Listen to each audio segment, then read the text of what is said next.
the mic, just hold the power button down, so it turns on. It's on? Yeah, it's on. Perfect. So if I move around, I gotta carry this? Sure, if you want. Okay.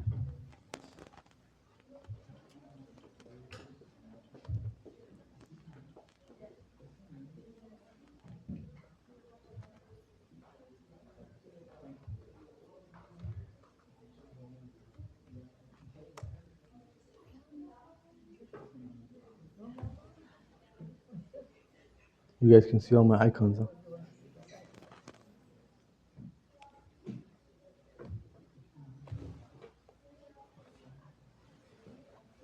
Can you all see the screen clearly? Is it good? Should it come more in the center, sisters? No? Is it too close for you guys? Perfect. Thank you so much. Anything missing? Okay. Thank you so much. This works?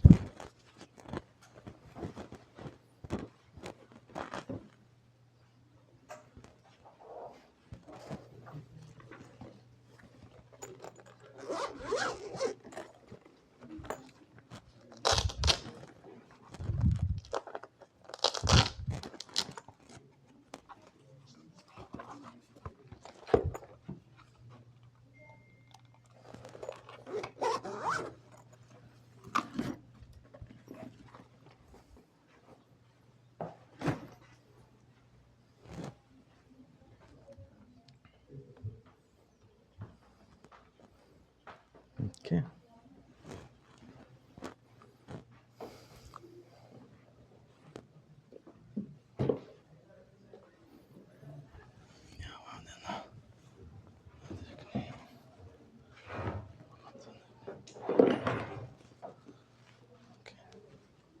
Sorry.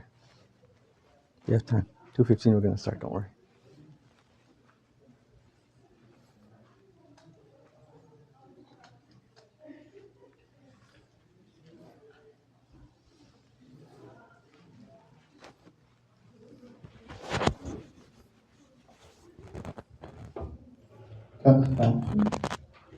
Yes.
I don't like the rolly feature. I feel like I'm gonna slip off of it.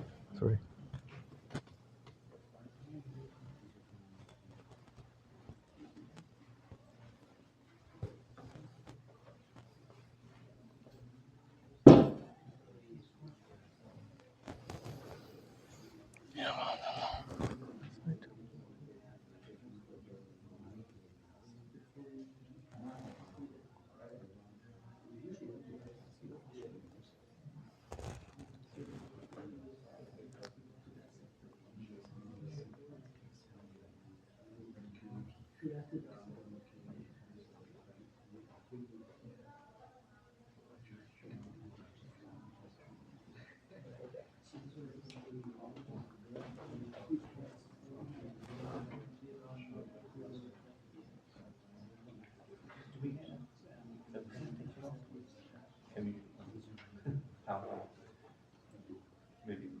I'll think about it.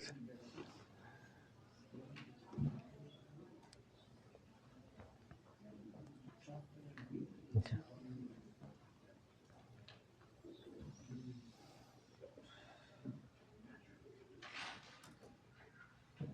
Are you ready? Everybody's good? Registration ready? Okay.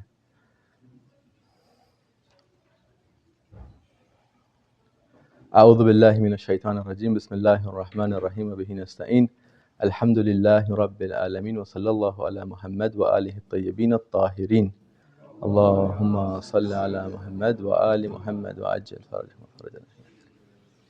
Firstly, sorry, you had to endure all that setting up process. It's just if we're going to be here till 6 o'clock, I'd rather spend a little bit of time beforehand and make sure things are in the right directions, as opposed to later on being like, oh boy, I wish it was over there for 4 hours. Correct? Okay. Secondly speaking, this guy is over here focused on me. This mic is on me. There are many students who've requested for a video or something like that of this. There isn't a facility like that right now over here. And I don't want to record any of you, so it's focused specifically on me. Okay? If you'd like a recording of it, I'll share it with the admin when they need. Can you all hear me? No. No, I'll just use this. A little louder for 4 hours is too much effort. Is it better? Perfect. Okay. A portion of this talk I'm going to be sitting, a portion I'll be walking around. Okay? It's a workshop, so that means there's some theory and then some practical stuff. All right. I was in the list of apologies. So the first one was for setting up and you guys having to endure that. Sorry. Second apology is that you'll notice that the slides and the contents are laid out in a way, you'll see soon, that has all of my deficiencies displayed. So sorry for that. Third item is that throughout this whole journey, you have to understand you're not just a listener, right? You didn't show up here for a majlis lecture. I didn't show up here to talk in a one-directional way either. What that means is, if you ever had any classes with me before, what that means is I might throw curveballs and ask questions if you don't ask questions. So you can ask yourselves, and you get to pick the type of questions you ask, or I throw curveballs, and then you have to answer the type of question I'll ask. But the reality is, this whole journey is need-based. Meaning at any particular time you feel that there's a need of yours that's not fulfilled in this particular journey, right? That means that perhaps I'm doing a disservice to you, right? Wasting your very valuable and precious time. What that means is you need to put your hand up and say, hey, buddy, how does this link with my need today? You see that? At any particular point, things that I'm saying seem hand wavy up there, not really practical. You say, hey, what's going on? Okay?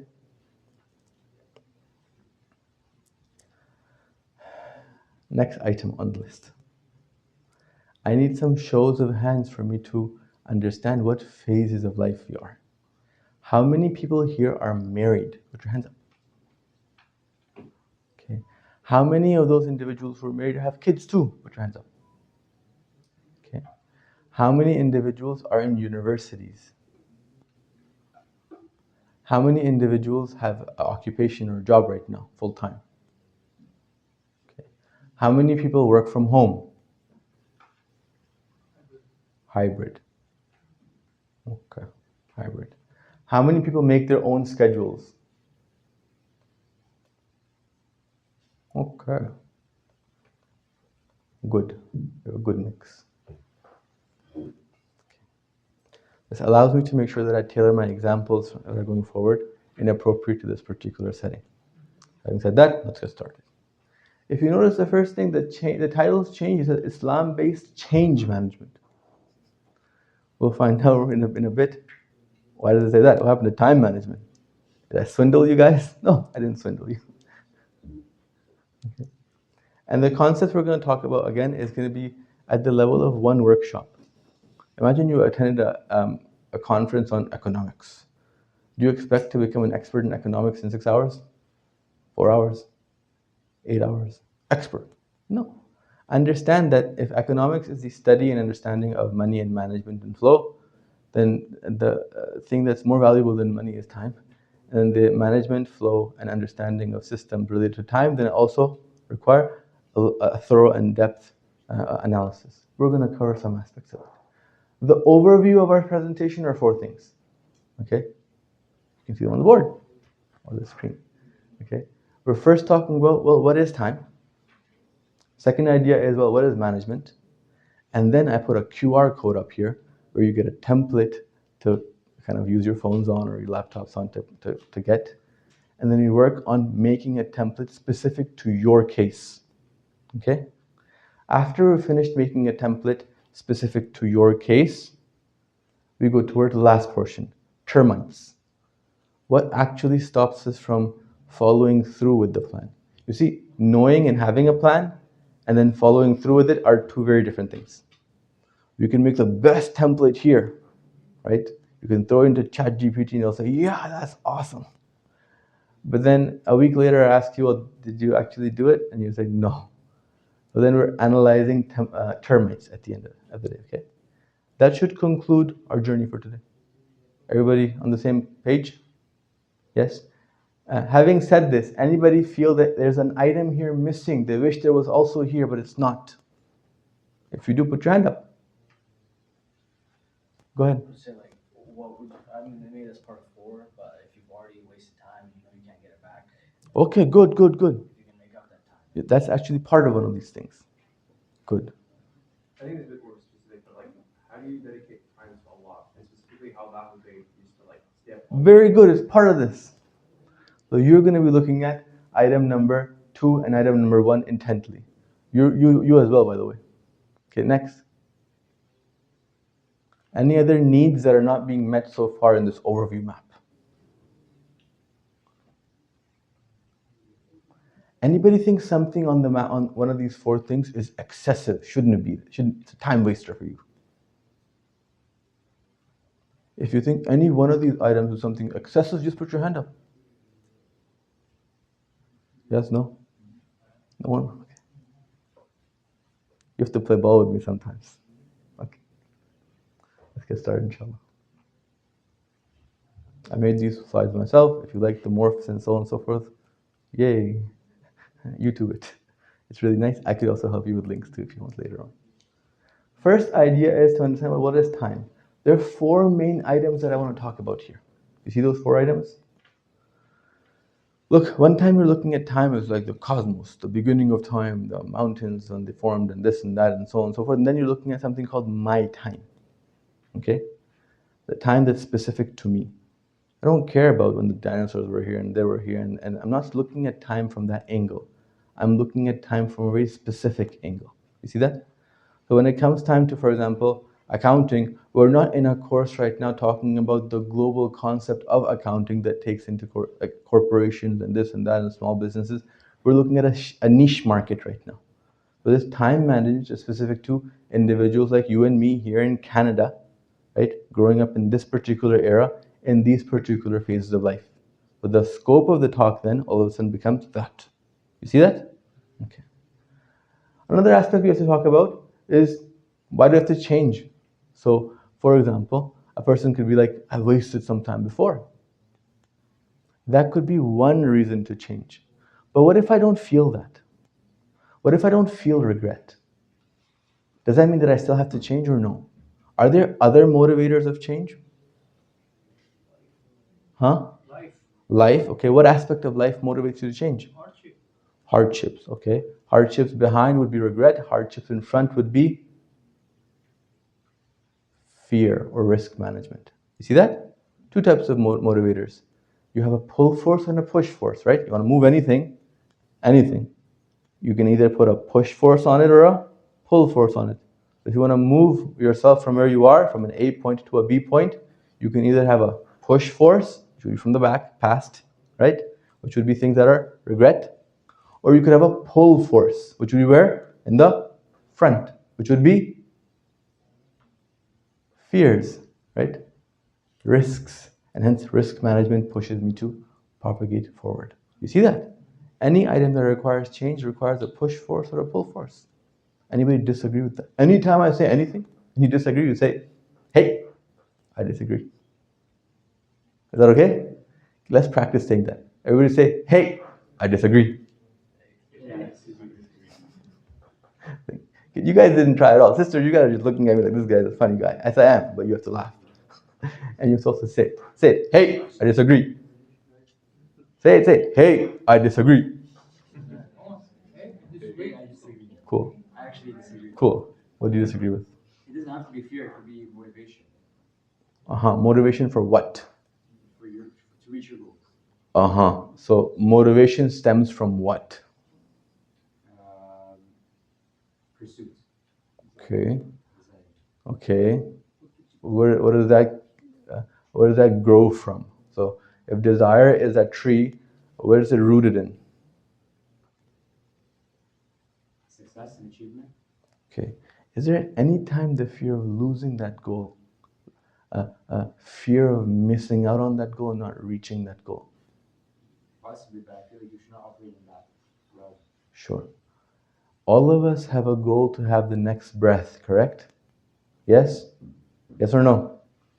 All of us also have a goal to, let's say, those who are not married, get married.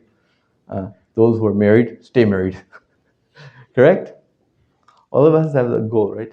Which one do you think is something that you're going to be striving for more? Money. Well, out of these two. I don't know why you added the third one. Out of these two, brother. The next breath or the phase of life? Family unit. Breath? Why? You tell me right now. Honestly, you think inside of you ask this question, which one am I going to be motivated for and pay my attention to more? Which one is it going to be? No, it's going to be the other one. Why not the breath? You don't take it. Huh? It's not the front of your mind. There's no risk of losing it in your mind. You understand? Is a breath more important than the family unit? You get rid of the breath. Family unit is gone by definition, right? You're a dead man. There's nothing there. You understand that? The fear of losing out on certain things increases sometimes our strive towards it. You'll see. So I do. I'm a faith-based therapist. Okay, and I'm also finishing my master's in counseling psychology here in Canada. And in a couple of terms, I might be registered psychotherapist, whatever that means. Okay, in couples counseling, you'll see. When do you think people start to try really hard in marriage? When the boat starts to rock. Do you understand? Okay. The moment there's an actual fear felt of losing something, you start working on it more. Proof? When do you really work on that exam that's coming up? 3 months before it? Or the night before? The moment the fear of, oh my God, I'm going to mess up now, I don't have much time, goes up, that in of itself becomes a propeller pulling you towards action. You see that? No. Pull force from the front, push force from the back. If you still don't buy it, say, I don't buy it. You buy it? Say, I buy it. Practice saying, I buy it. Say, I buy it. Good. I don't know why there's a timer on this. Okay? We're going to talk about the idea of going to a B from an A, which is counterintuitive. Typically, we want to go from a B to it. We want to go to an A. Here we're on an A, and we're going to go towards a B. Your current position is an A, right? If you have regret, if you have risk, whatever you have anxiety towards something. I'll talk about emotions a bit as well. You're trying to go towards something else that doesn't have some things. We're going to look at that in a bit. Last portion is, what is the value of time? Time equals? Huh? Time equals what? Gold? Money? Okay, here. Question. Go to Mr. Bozo. Okay?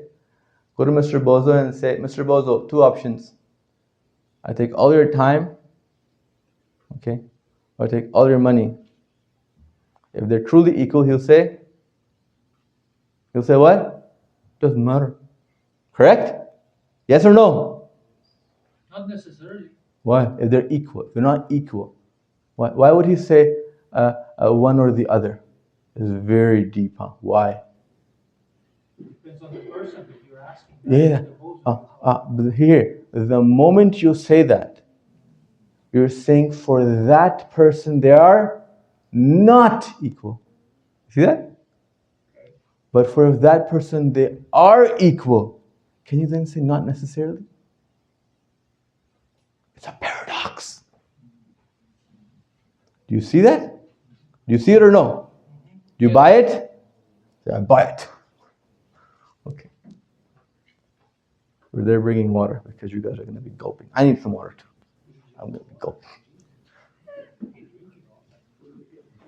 They give you the one big container.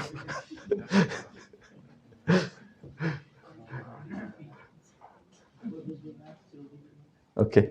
So what we're talking about? We're talking about the idea of value of time. Please stop. Value of time. Time does not equal money. It does not equal gold.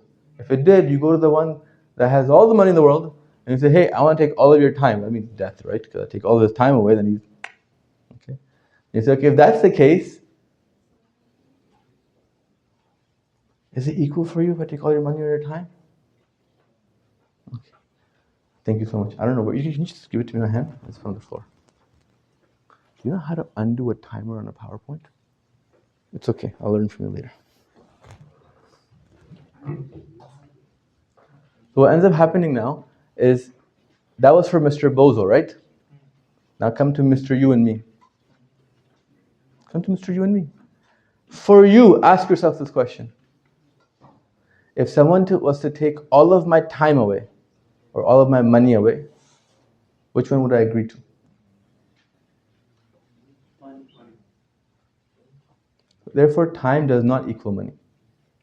Did you have to think a lot and compare and be like, yeah, it's a 50-50, maybe a 51-49. Was that the way? Or no, it was like, there's no comparison here. Which one was it? Can't compare. Time is uncomparably more valuable than? Anybody not buy that? Money. Anybody say that I don't buy that? I don't agree with you, Sayyids. Did you guys see what we just did here? I started up with a commonly believed item. I said time equals, and I stopped. And I let you answer. You guys said what? Money. I only said gold. I'm going to get to gold in a bit. You said gold because you said money is founded on gold, correct? Well, crypto isn't, for example. Right? But if I was to say, if you put a mountain of all the gold in the world and its buying power and a mountain of all the crypto in the world, it can't be a mountain, right? Which one has more buying power? Probably crypto or anything else. Do you see that?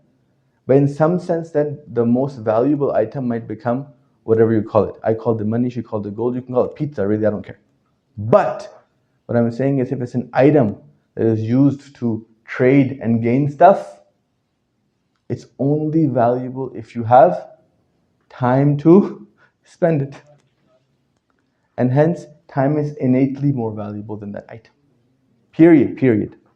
Anybody doesn't agree with that? Anybody? Okay, we'll continue.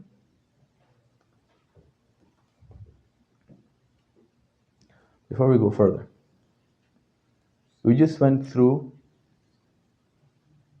how many minutes? How many minutes have we been talking for? 15. How long did it feel like? 5, 6, 7 minutes. No, for who did it feel like more than 15 minutes? Put your hands up. It's not rude, actually, that's a legit question I'm asking here. For who did it feel like it's more than 15 minutes? For who did it feel like more than 10 minutes? 1, 2, 3, 4. 4, okay, great. What modality of presentation would you like to change that would better suit your needs right now, you have one option to answer. If you have a suggestion, you put your hands up. You could say, Sayyid, speak louder. Sayyid, throw more examples. Sayyid, joke less with me. Or you could say, continue on. If you want to say anything other than continue on, put your hands up. Yes or no? Okay. You see, sometimes we go to presentations and workshops, and it's like we're playing a movie. It's like you click play, and then you kind of just have to go through it. You understand? But if you understand, this isn't a workshop. Even in the presentation, it's interactive, and you get to change the modality. Should I say it? Let's make it more academic, and I'll use big words. Say it, use less words, and use less words. You see that? You have control. Why do you have control? Because is it because you're special? Is that why you have control? Because you're special? Nope. It's because it's goal linked. The goal is to transfer knowledge from this particular point to that particular point, and hence there has to be an understanding of what language does that particular point take that knowledge. If the person passing on the knowledge doesn't actually consider that, it's a deficiency in this person. You see that? I asked that question to you. If there's any point you want to change something up, I'll present one more opportunity for you in probably an hour from now. Okay? Salawat, please.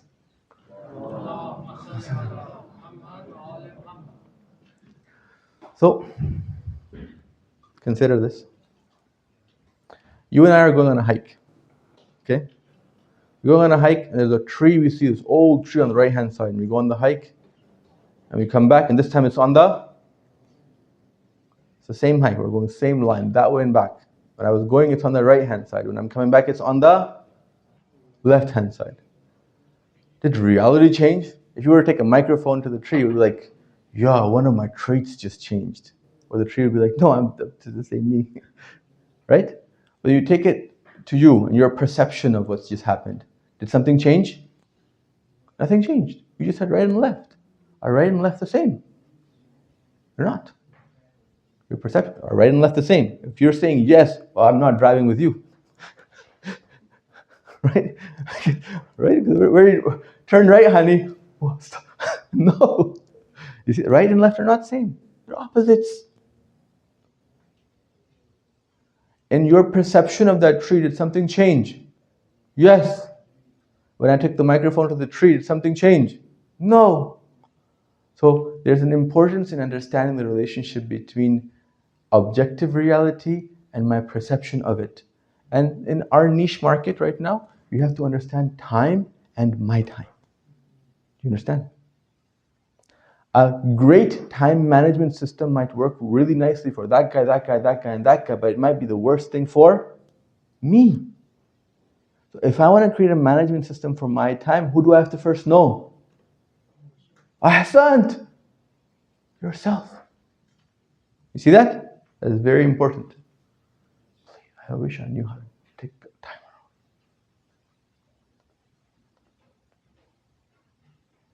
off. Okay. So we have our innate eyes, this is me, myself, and I have you all the my's, okay? The my's are what? All my associates. One of them happens to be my time. My car, my house, my intellect, my anger, my desire, my imaginative faculty, and my time. My wife, my son, my husband, my family, and my time.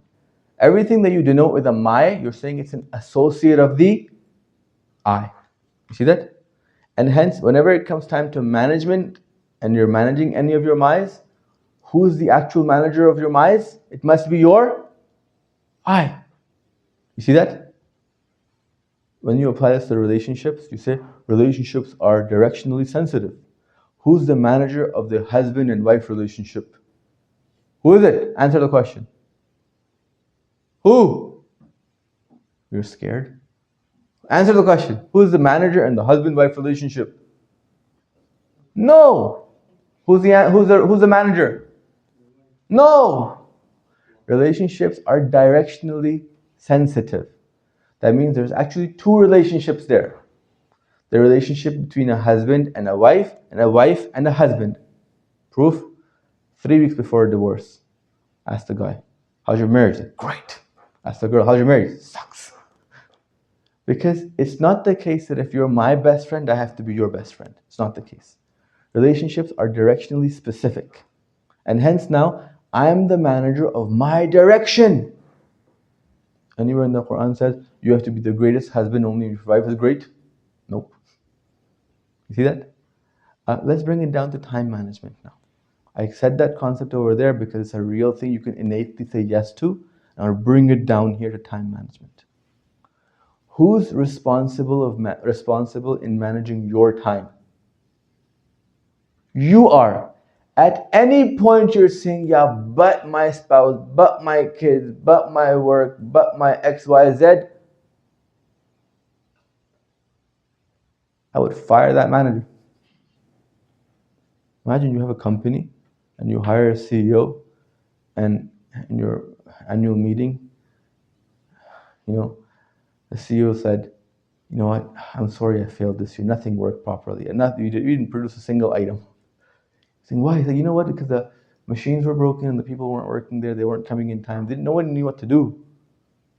And you're saying, okay, thank you for telling me that. What were you doing? Like, I work really well when everybody else is working really well. You're like, why did if you're basically saying that if everything is working perfectly, right, when there is no need for a manager, I could be a manager then. Do I need that CEO? I said, thank you, you're fired. You understand that? The moment you become a manager of your minds, understand you have no right to say, but this and that and that and that and that and that and that. You can't. You have to manage. If you don't manage, who loses out? Who loses out when you don't manage? You do. You are the manager. Okay. So, time management. How many people have before said, I can't manage my time because I have this problem? If you've said that before, put your hand up. Whatever this could be. It could be because I'm in this type of a family, because I'm in this university, because I have this class right now, I can't manage it. Because I have this addiction to phones or whatever. If you've ever used an excuse to not manage your time, understand you're a CEO who should be fired. And hence you have to go back to yourself and say, hey, buddy, you have to recognize that you are the manager. While the problems exist, your job is to overcome them, not get consumed by them. You guys following along? Salawat, please. Okay. What does management mean? Anything. Managing anything. What do you manage in life? Aside from time, what do you manage? Car maintenance. Car, you manage your car. Okay, what does managing your car mean? Brother over there. Do you manage your car? I do. What does it mean? Check it. Make sure it's okay. It's running fine. Make sure that it's achieving its goal. It has, yes. Well, Okay, perfect. So the object is to make sure that the goal is being achieved, correct? Okay. What if my goal was that the car is just a display model, it doesn't have to run at all? Okay? Am I going to be managing the timing belt and this belt and that belt? No, right? So my perception of the goal all of a sudden then impacts my management style, correct? Okay. Management essentially means controlled change. When you're managing that particular car, you're saying, I want to control the way this thing is changing. Okay? If it's giving me what the goal is supposed to be, I want to make sure that that doesn't change, it stays where it's supposed to be. You see that? And if it's not giving me what it should have been giving me, I want to controlledly change it to the point of giving me that goal. The management then becomes controlled change. Okay? What is the reason for managing the level of control? Because you can manage a lot of things. I could say, okay, one of the things you should control is every aspect and every part of your car. How long would you have to spend managing your car then? Every day, probably the whole day would go by. I have to check all the bolts, every single day, right? You'd get tired. And hence your amount of control your management system places is specifically dependent on what? I'm not answering this one. Priority. Priority is one item. Sure. Is the timing belt not a priority for you? I guarantee you on the highway it is. But why don't you check it every single day? It's not just priority. Think. See what I'm doing here? I'm saying instead of quoting a book, quote your nafs. Go into your fitrah. Say, why do I do that? I don't check the timing belt every single day. Why not? So the response, you have the book for it in yourselves, and the response should be coming out quickly. And if it's not, we have a problem. Either you're getting bored and you don't like this modality, or you don't see why this is important to you. And both of those were our agreements that you'd put your hands up in. So regardless of what the point is, and the problem is, your hand should be up. Either you have an answer or you have a suggestion to change. Tell me, why don't you check the timing belt? It's not necessary to check it every day because the engine is running fine. So Sure. So it's running fine. The timing belt seems to be doing what it's doing. It's running fine. I don't have to check it right now. Okay. Do you go and put your card towards a service or a check only when something breaks? Yeah? Uh-oh. I'm not going to buy your cars if you're selling secondhand. Typically, if you want to take care of a car, you want to make sure something doesn't break, right? Yes or no? Yes or no? cars break down. I know, but if you don't have a system to actually take your car for, let's say, a routine checkup, then you're in trouble. Imagine you applied that to your physical body. That I'm only going to go to the doctors when I'm about to die. What would happen? You're in trouble. So, please have a seat. Go ahead, talk, brother. What would happen? You're saying to me that, listen, if my body is sick, then I go to the doctors. I'm saying that's true, you're right. You don't wait all the way to death to go to the doctors, but it's also the case that you have something called a routine check. You do or you don't. Most people say, wait a second, I'm prone to diabetes, I'm prone to this and that, I have to go and get every 6 months some sort of a check done, right? The medical system prescribes that or not? Yes? Is it a sales gimmick? Or is it a need of yours? Okay. And hence, all of a sudden we recognize that if you have any object that you have to manage, the method of management requires you to make sure that you manage it before it breaks, right? But you still don't check the timing belt every day. That means that you prioritize and organize checks differently. I'm saying, why? That's all I'm asking. Why? I can bring the same thing to the brother's example in a simplistic manner. You said to me that you only check your car to make sure it works and that's it, right? Do you check it before every single time you're going to go on a trip, every single day? No, even then you don't do it all the time. Do you see that? Scarcity in management styles and the level of control is dictated by a criteria. What's the criteria? Huh? Fear of what? Really fear? Come on. What are you scared of here? Tell me. Failure. Failure of what? Scared of failure. Okay, what fear and what scared of failure prevents me from checking my car every hour? It may cost you money. So Honestly speaking, I want you guys to answer. How many, put your hands up, if you think that the only reason you don't go check your cars is because it might cost you money.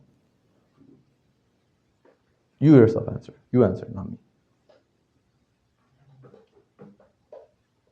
Is the only thing preventing you from going to check your car this idea it's going to cost you money? Tell me. Because if that was true, you would never check your car. Right? Okay. So something else is preventing you. What's preventing you? Sister. Sister. I'll change the example. Thank you for reminding me. Change the example.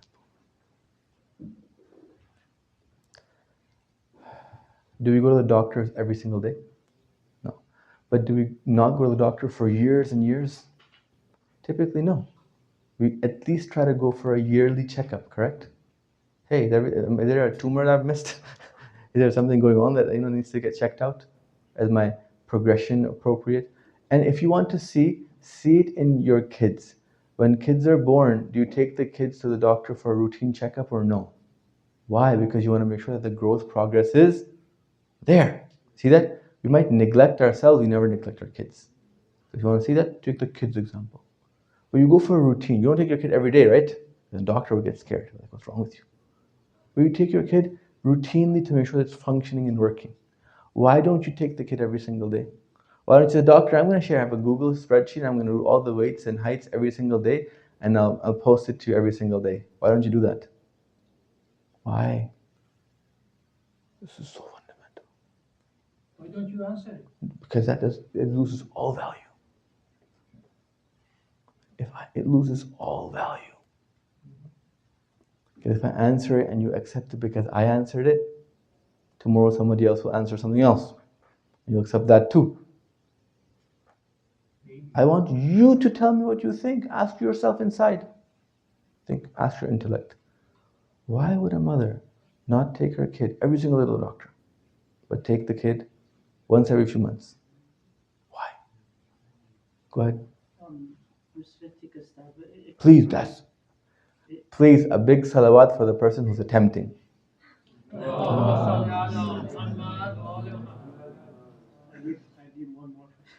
One more, please.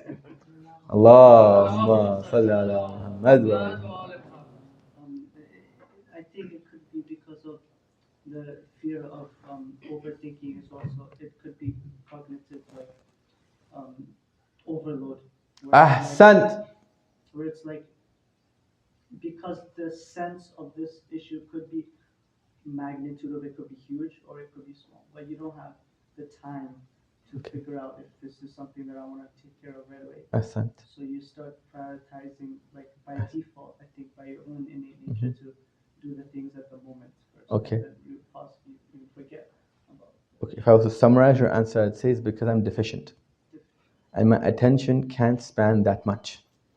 My capacities and resources can't cover that level of expense.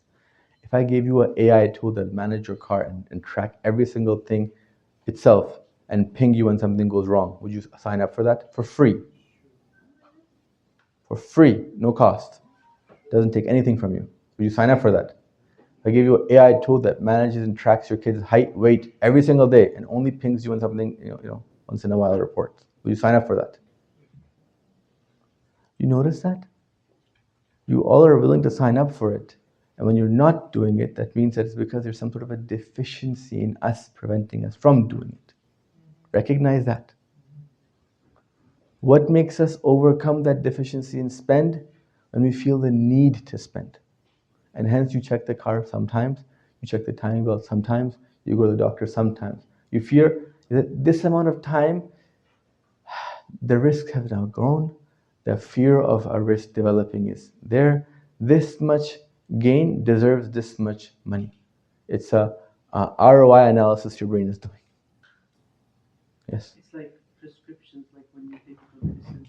Yes. When you're prescribed a certain medication, you have to take it. If you don't take it, then you fear losing or aggravating the resources. Like you have to consistently take the prescription.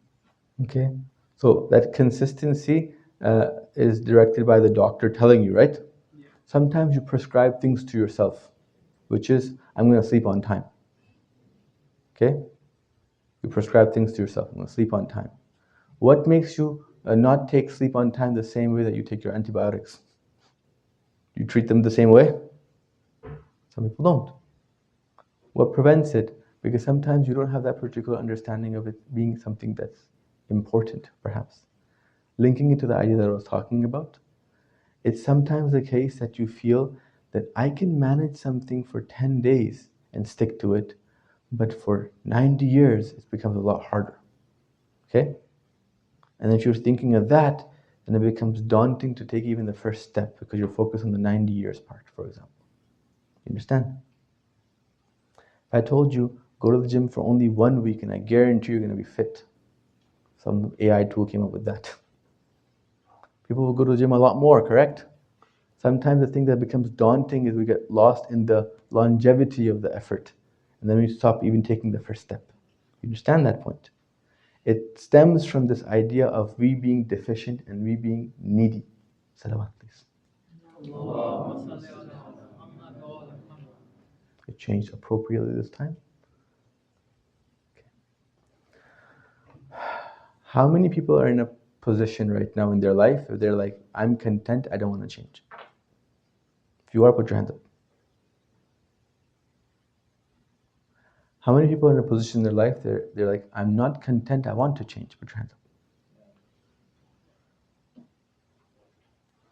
If you didn't put your hands up for either or, may I ask why? Sorry? Well, the question is here. Are you content with yourself or are you not content with yourself in this particular point? If you're not content with yourself, are you not content with something that is changeable or something that's not changeable? Huh? It's changing. Great, it's changeable. How many people will feel that this contentment and not contentment occurs when things are changeable or non-changeable? Is there a relationship between these things? So for example,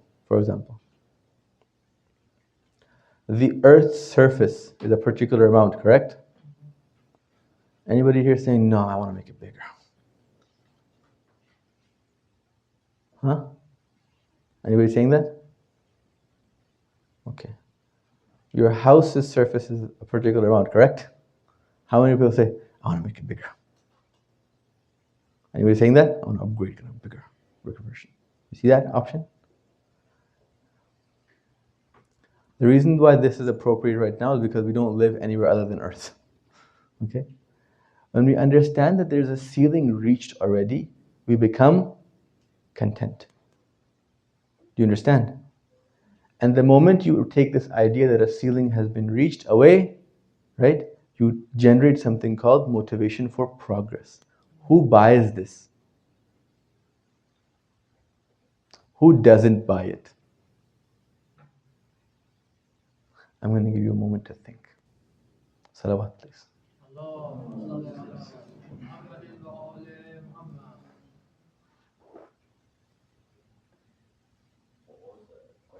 Hey, who wants to help me with the question?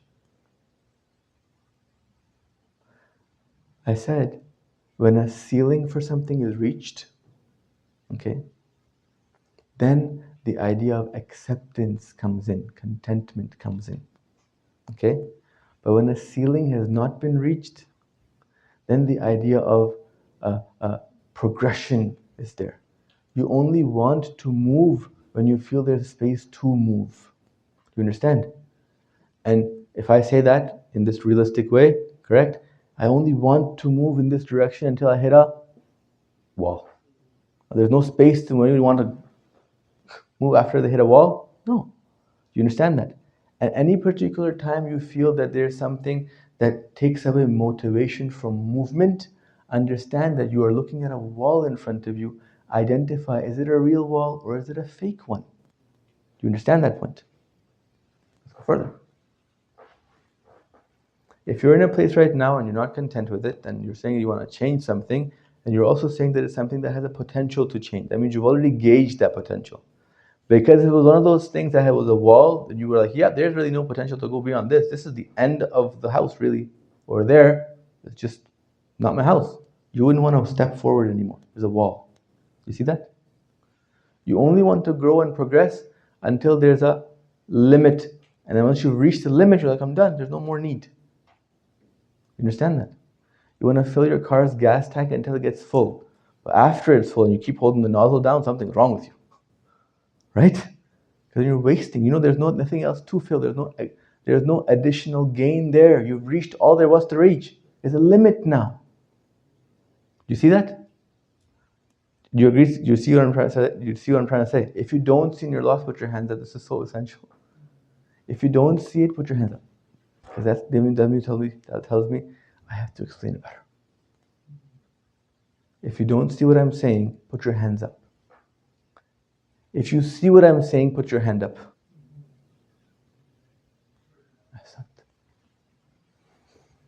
Okay, so I want to change and I want to go and I understand that there isn't a wall before me. Innately I understand, otherwise that want to change would not be there. I also understand that there's a perception of that be and the actual be. If simply the perception was enough, would we go towards the actual? If simply me knowing that I'm thirsty right now, me going for that water, and that water is the quencher of my thirst, is that knowledge enough to quench my thirst? Huh? Yeah. Honestly speaking? Really? But you go for the glass and pick it up and No. I said just a perception. Is it enough? No. Just the perception is not enough. But the perception is needed for direction. Do you see me reaching over there? No. I know I need water to quench my thirst. I understand that. Okay? But if I can't understand where exactly this item is, I have no direction for movement and hence I will not move. I know I need to move. I have no understanding of where I have to go and hence I can't move. Sometimes we don't change because of this. Understand this point. It's not because you don't know you have to change. It's because you don't know in which direction you have to change. Salawat, please.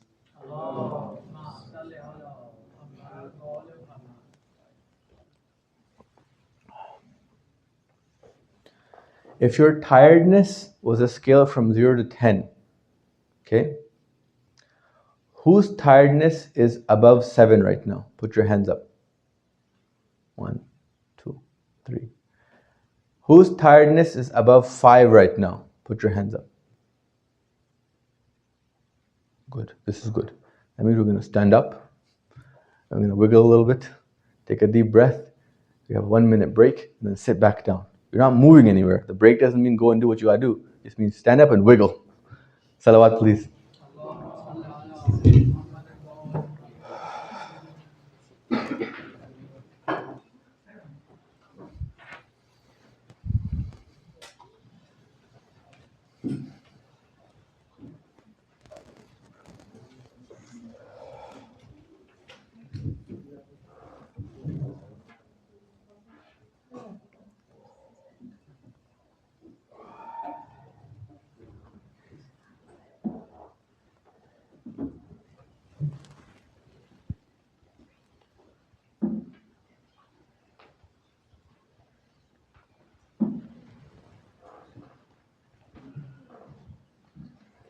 All right, sit down, have a seat, say salawat, please. Allahumma salli ala Muhammad wa ala. If your tiredness went down by a bit, put your hands up.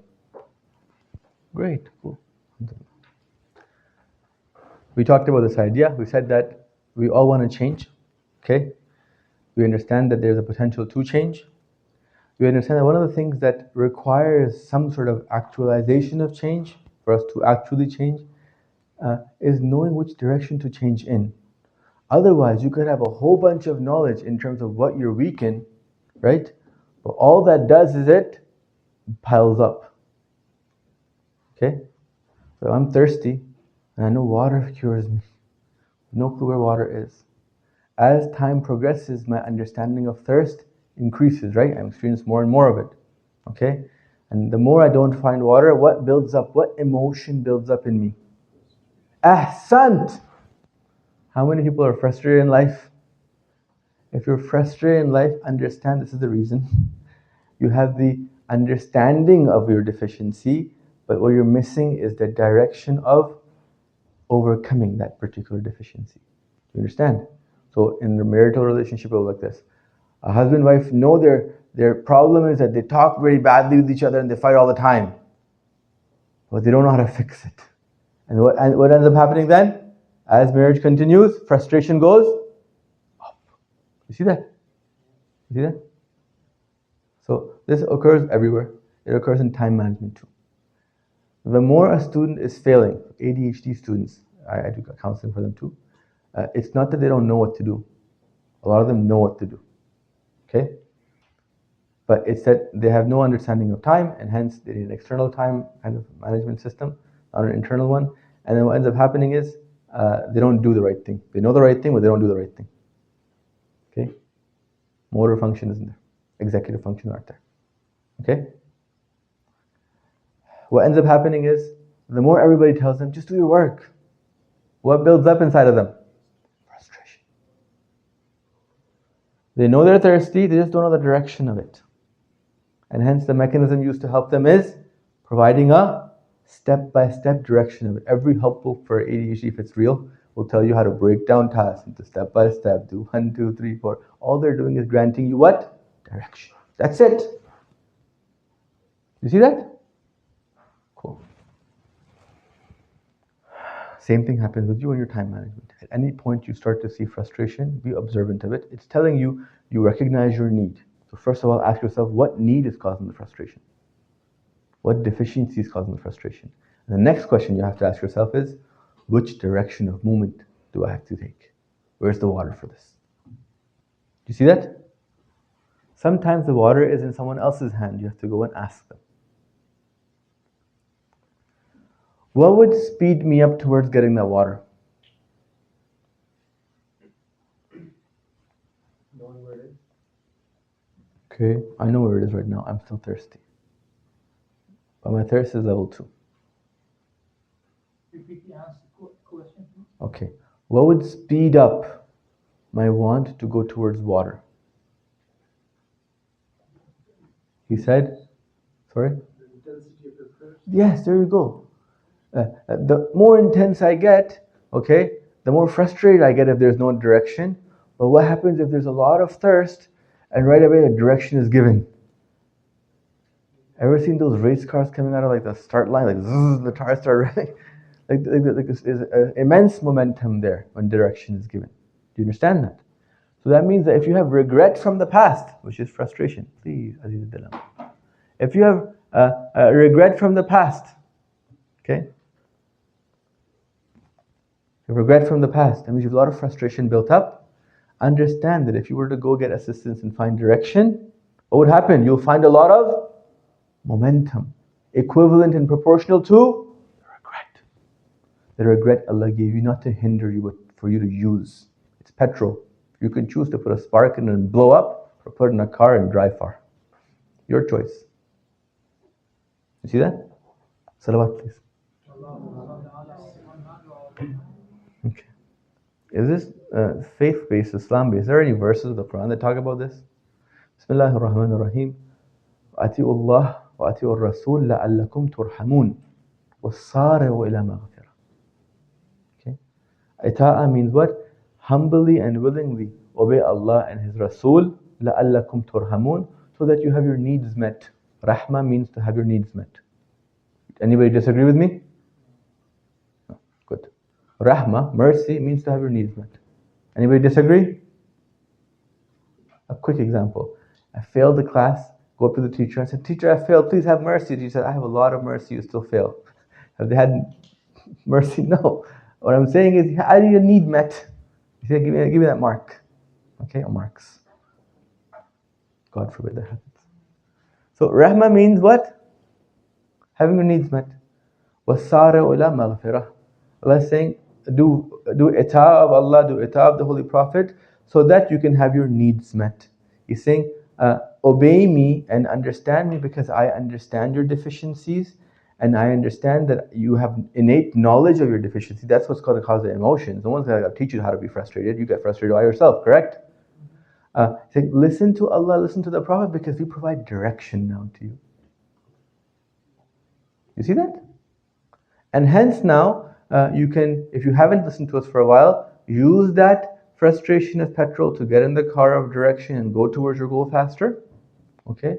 Or use your understanding of deficiency to propel you towards that particular goal faster. The pull and push forces. Link them back to that. Salawat, please.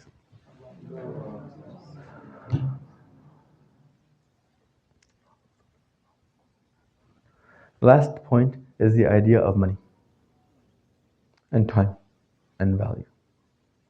If I give you a stack of $5 bills and a stack of time units, are they the same in terms of value? Not comparatively speaking, but innately speaking. You see this? $5, a crumpled $5 bill and a crisp $5 bill. Do they change in value? But a crumpled 1 hour and a crisp 1 hour, do they change in value? Do you see that? All of a sudden, here's another thing that makes time not equal money. What is that? What is it? It's this unique trait. I don't know how to fix this. So, all of a sudden you understand that if you had money in your pocket in terms of cash, you don't actually have to figure out what type of bill should I give first. In fact, if you're doing that, you have a problem. Correct? Typically, you're gonna just put it in $5, here's $5, $10, here's $10, right? And you just use, because you're looking at the return on that particular value and the buying capacity of it. But if that's how you go about planning your day, not recognizing the crumpling effects that crumpling has on time and your hours, and you plan your day like you spend your money, you're in trouble, big trouble. If the only thing you account for is the quantity of your day, you're in huge trouble. Why? Because what have you done? If you only account in your management system, you're like, I'm only going to account for the quantitative aspect. What have you done? You've treated time like money. If you treat time like money, you're in trouble, because time is not like money. You just told me, for yourself at least, your time. A crimply hour and a crisp hour are different to you. Yes or no? 1 hour after a fight, 1 hour before a fight. Which one can you get more work done in? Tell me.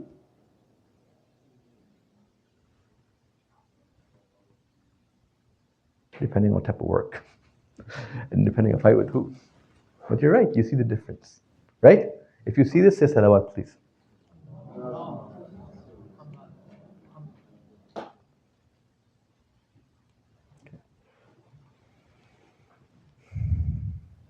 What causes crimpliness in time?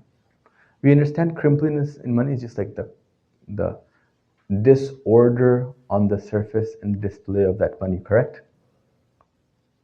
So what would cause then crimpliness in time?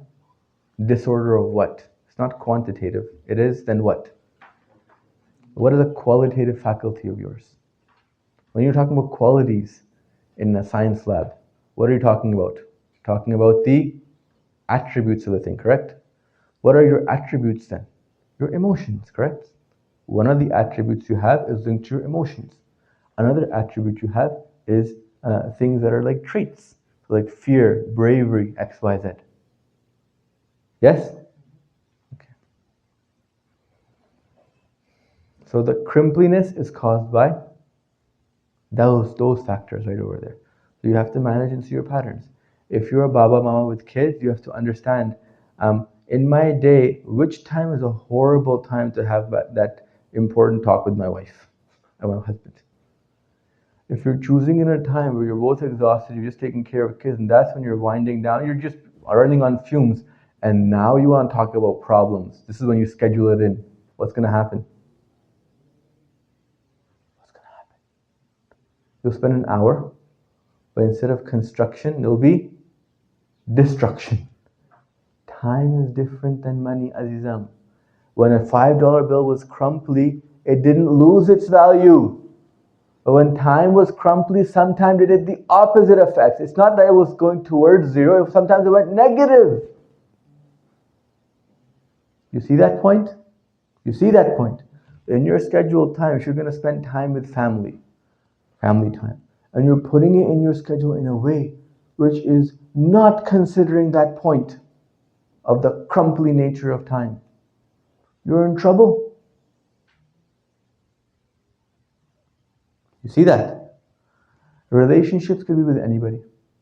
With your wife, with your husband, with your kids, with your parents, with your classes in education, with your physical body, and with God. You understand?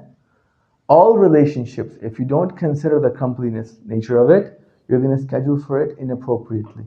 What happens if I schedule every morning 4 a.m. I'm going to go to the gym for an hour, but my typical self tells me that I wake up 10 a.m. I've effectively told myself I'm never going to exercise. You see that? You see that? If I don't consider the crippling nature of it, when I wake up in the morning, even if you get me up, okay, my physical body is such that it is so exhausted that just sitting on the sofa for me is draining. But what I've planned there is I'm going to get ready, go to the gym looking all nice and stuff, right? And then come back from the gym, take a shower. Is that going to happen? Probably not. See that? I'm going to study calculus in that morning. I barely understand it in class. I'm going to understand it when I first wake up? No way. You see that? All of a sudden, this aspect has to be considered innately. Here we talk about the last concept. Where does God fit into all this? At any point, God is an item in your list. Understand you're doing shirk. Anytime. Because God in the Quran says, I am the third of the two, not the third of the three. If you have lists, and you have a list of 4 things, and God is one of those items, and you understand you're going against the Quran. You've made God the 4th of the 4. Right? He's saying I'm the 5th of the 4. You understand that point? Okay. Pick an option. Option A, cool technique to explain this. Option B, I explain it with words. Option A, you chose it. Everybody close your eyes. Take a very deep breath and relax all your head muscles. And you're taking that deep breath in, and as you're holding it for a little bit and releasing, you're relaxing the head muscles. Take another deep breath, relax your upper body torso muscles. In the third deep breath, you're going to relax your whole body to the toes. In the fourth one, you're going to create a lumberjack in your head. Make a lumberjack. You made your lumberjack? This lumberjack that's over there, you're going to make it go forward. Can you go forward? You're going to make it come back. Can it come back? You're going to make now an axe for that lumberjack.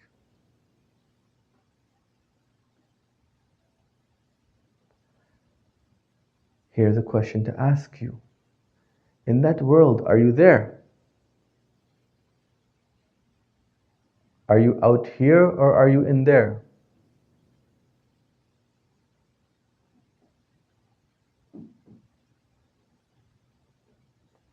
In that world, are you a third item like the lumberjack and the axe?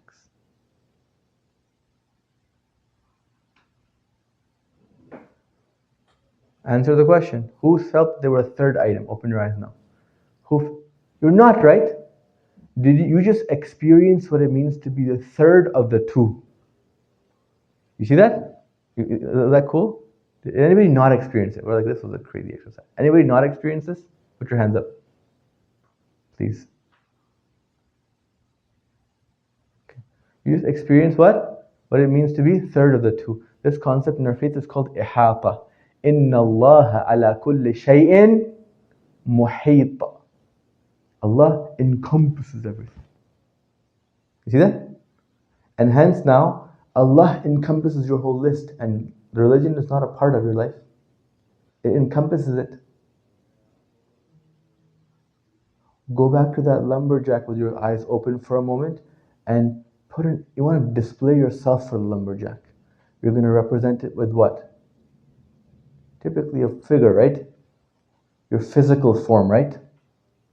You're not going to show your anger there, are you? You showed your physical form, correct? Great. You showed your appearance. Allah's encompassing nature makes its appearances in our day through tangible things like salah. You see that? But that doesn't mean that it's limited to that. It's just showing the appearance of something that's already encompassing everything. If you understood that, recite salawat, please. Allahumma salli ala Muhammad wa ala Muhammad wa ala. First portion done. Understanding what time is. In this, I've given you a lot of tools. We're going to get to the practical component, don't worry. Second point, understanding management. If you could use one more wiggle around, put your hand up. Okay, we're going to have a 10-second wiggle round. You can stand up if you want to. If you don't want to, don't stand up. But you have 10 seconds. In your head, at the very least, close your eyes, take a very deep breath, and just recount for yourself what just happened.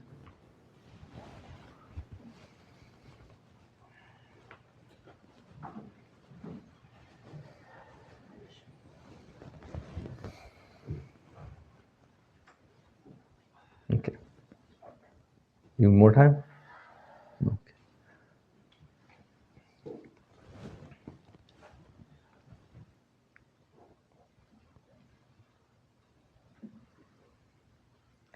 How long does it take for a tree to grow?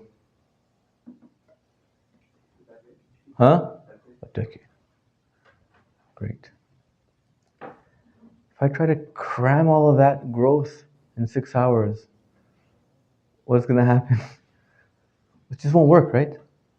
How long does it to become an expert? How long does it take to become an expert in calculus? Let's say a decade.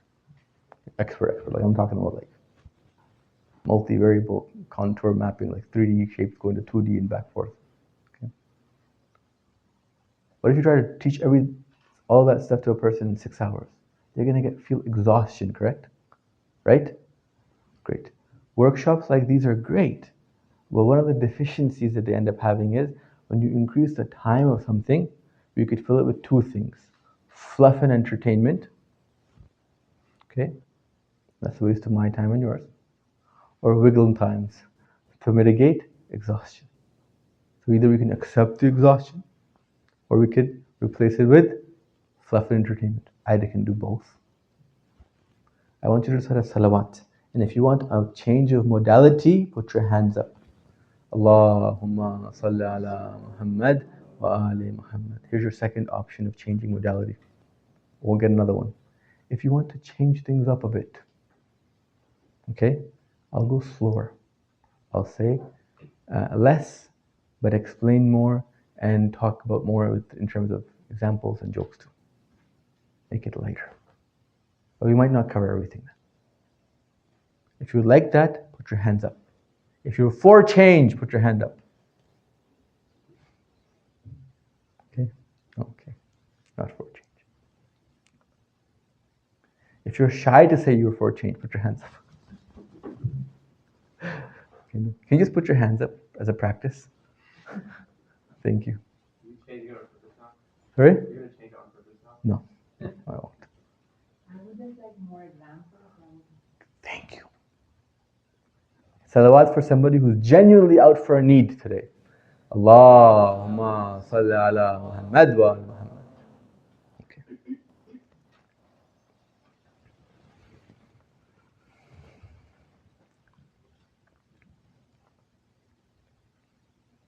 Okay. As we're going forward, we're talking about the idea of management, right?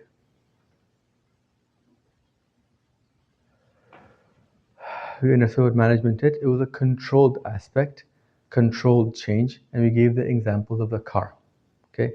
We gave the example of a child. We gave the example of, let's say, a medical doctor. And this one I'll tell you again. This is another example. This is specifically for you now. Okay? In the hospital, they have a whole bunch of things that come in control levels of different aspects of the patient, correct? And they check things up and there's a control mechanism there, but do they check every single aspect of every single organ of that patient? No. They're limited in resources and hence their control intensity is specific. And hence they create a system innately which is based off of priority. And that accounts for them, what? Their deficiencies. They accept their deficiencies, correct? Or is the board sitting there in anguish and frustration and not changing? They accept their deficiency, and that allows them to then create a priority-based system. What would happen in the hospital if they just didn't accept the deficiency? Like, nope, everybody should get this. What would happen then? It'd be chaos. Yes or no? Anybody actually a doctor here? No. Okay. If you were, anybody been to the ER? Imagine they were like, first come, first basis. I'm having a heart attack. Sir, you're 8th in line. A lot more deaths then, correct? Okay. So, that was my attempt to change. Okay. So, what we're doing right now is we're understanding the management and the level of control regarding it is after accepting our deficiency and understand that there's a reason to prioritize. Okay?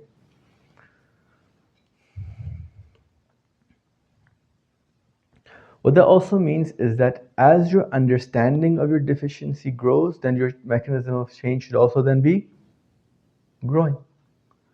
So in the beginning, right, I'm generalized. I'm saying, I'm just not fit. I'm not healthy. I gotta get healthy. Okay? To assist with my examples, physical fitness, on how many people's list is it an actual item? Put your hands up if it is. Physical fitness, at some level. Good, okay. I'll use this as an example. Me too, I would put both hands and feet up if I could. Okay? No one wants to be chunky monkey. Sometimes my kids call me chunky monkey because I call them that too. Okay. Physical fitness. At one point right now, I have a general understanding that I gotta get physically fit. Okay? Just too tired all the time. Okay? I don't fit into my clothes anymore. Okay? I don't fit in the door anymore. Uh-oh, I'm in trouble. See that? All of a sudden, I understand the need. Okay? And then I say, okay, I gotta get fit. Then I start to progress one step at a time. What can I do to fit? Look around. What are others doing? Okay? So others seem to be going to the gym. Okay? So I go to the gym. And say, well, these guys seem to be lifting weights. That guy's doing treadmill. So on and so forth. Okay, let me see what I can do here. What I can do over there. So on and so forth. Then I recognize if this feels boring and not really getting what I was looking for. Okay? And I go back to the drawing board and said, okay, it wasn't really muscles that I was after, it was something else that I needed fitness for. Okay? I see, well, one of the things that I need fitness was for energy. And going to the gyms and stuff wasn't giving me any kind of energy boosts and so on and so forth, and I was getting into trouble. You go back to the drawing board and you're like, wait a second, let me actually see right now a nuanced approach of my need and my deficiency. What was actually my need? What aspect of physical fitness? Okay? And you recognize that one of the things you needed was cardio, more cardio. Okay? But now when you go to the gym, you're like, I'm actually not here for the weights, I'm here for the cardio. You recognize that. Hence your management system all of a sudden shifted as your understanding of your need grew. Okay? Then you recognize further that actually I really, really want to play rugby. I played rugby in high school. I played for the city of Kingston too for one season, and then my knees broke and I couldn't. When you recognize that, now you have a goal. I want to play for the city's rugby team. Now all of a sudden, yeah, cardio is important, but now I got to add other things too. See that? There's a regular, constant going back and forth between management and groundwork.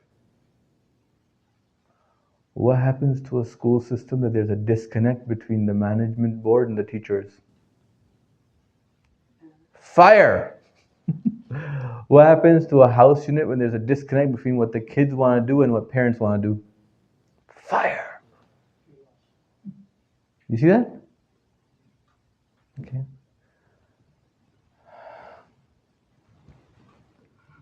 So understand this particular point. This back and forth is essentially, this is what keeps things running in a lively manner. Progress based off of this development and this increase in understanding is real progress. Everything else is fake progress. It's a label of progress. You're only calling it progress because someone else is calling it progress. Because you didn't actually, every step you take towards that particular thing should make you re-recognize and reframe where your actual need was now. Make you appreciate that a little bit more. Okay? So ever felt really, really tired while you're standing? When you sit down, you start to recognize, oh my God, I was that tired. See that? Sometimes gaining something you desperately need gives you an appreciation of how much the need was. Hence your need also goes up, your understanding of it. You see that? So if your system of management is correct, it should be further enhancing knowledge within you regarding yourself and your deficiencies. Why would Allah create a system like that? Because the end line for understanding all deficiencies goes back to who? Him. You understand that? We'll work on that in a bit. So in the I and My framework, I understand that this management system is something that's unique. It's linked to my needs. And as I understand a current goal, I take one step forward, then I understand all of a sudden I need to come back a little bit, reassess the need, and then I reassess it further, then now I can give better direction to that goal. I was trying to go towards the Qibla without a compass. I'm just aiming for the continent really at this point, right? If I can. Then I come back and I actually this is the Kaaba we're after. Oh, okay, it's the Kaaba we're after. Then I say, okay, let me figure out how can I do that? Brother, which direction is Arabia? I won't even say the first part. which area is Arabia? And like, it's over there. Okay. Where is the Kaaba, brother? The Kaaba, not Arabia. Okay. Come back and say, okay, can I have a tool for now assessing which place Makkah is in? Here this compass calibrates for the city. It's not too accurate, but it's just a city. Okay, great. I go, actually, I'm after the Kaaba. Oh, can I have a better compass now? You see that? Once the goal was set, that's what allowed the back and forth. If your orientation in your life is not understanding that Allah encompasses it, you're not going to have a back and forth. Or at max, you're going to have a back and forth based around smaller things. You see that? What's the definitive difference between a Muslim and a non-Muslim? A definitive difference. A Muslim goes to work and a non-Muslim goes to work. A Muslim wears clothes and a non-Muslim wears clothes. A Muslim goes to sleep and a non-Muslim goes to sleep. A Muslim eats when they're hungry and a non-Muslim eats when they're hungry. A Muslim wants to marry and a non-Muslim wants to marry. Marriage just means having a physical relationship right now. What's the fundamental difference then?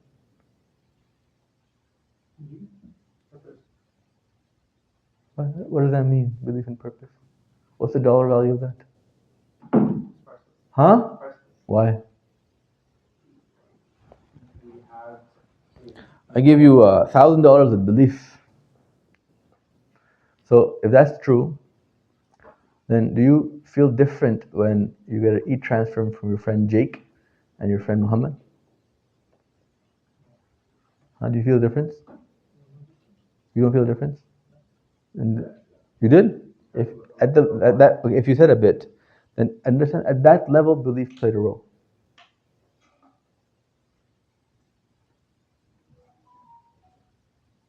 Anybody agree with what I said? Anybody disagree? Anybody want time to think? No hands up. I'm going to make you wiggle. You understand that? What's the difference between a Muslim and non-Muslim? What's the difference? I think we have the Quran to guide us with our problems, whereas non-Muslims may not have the answers to Okay. similar problems. Sure. When I was trying to come over here, I had a problem. The problem was I don't know the way in Toronto. I can't even go to the Shoppers 5 minutes down the road from my house without Google Maps.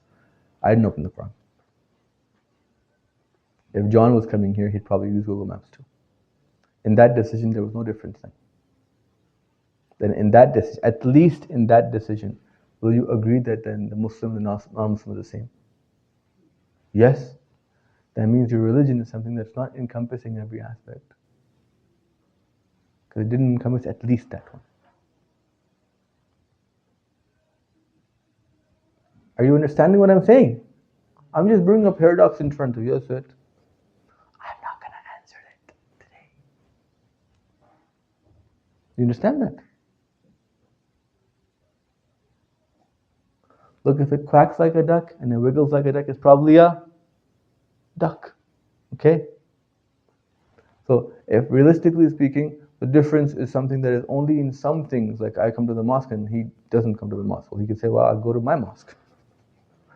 My mosque is on that street over there. It's called the bar. Wait a second, what are you talking about? Why would you compare a mosque to a bar? Like, well, the effects are the same. You go there for what? So that you can feel better about your problems. I go there so I feel better about my problems. You go there for what? Enlightenment.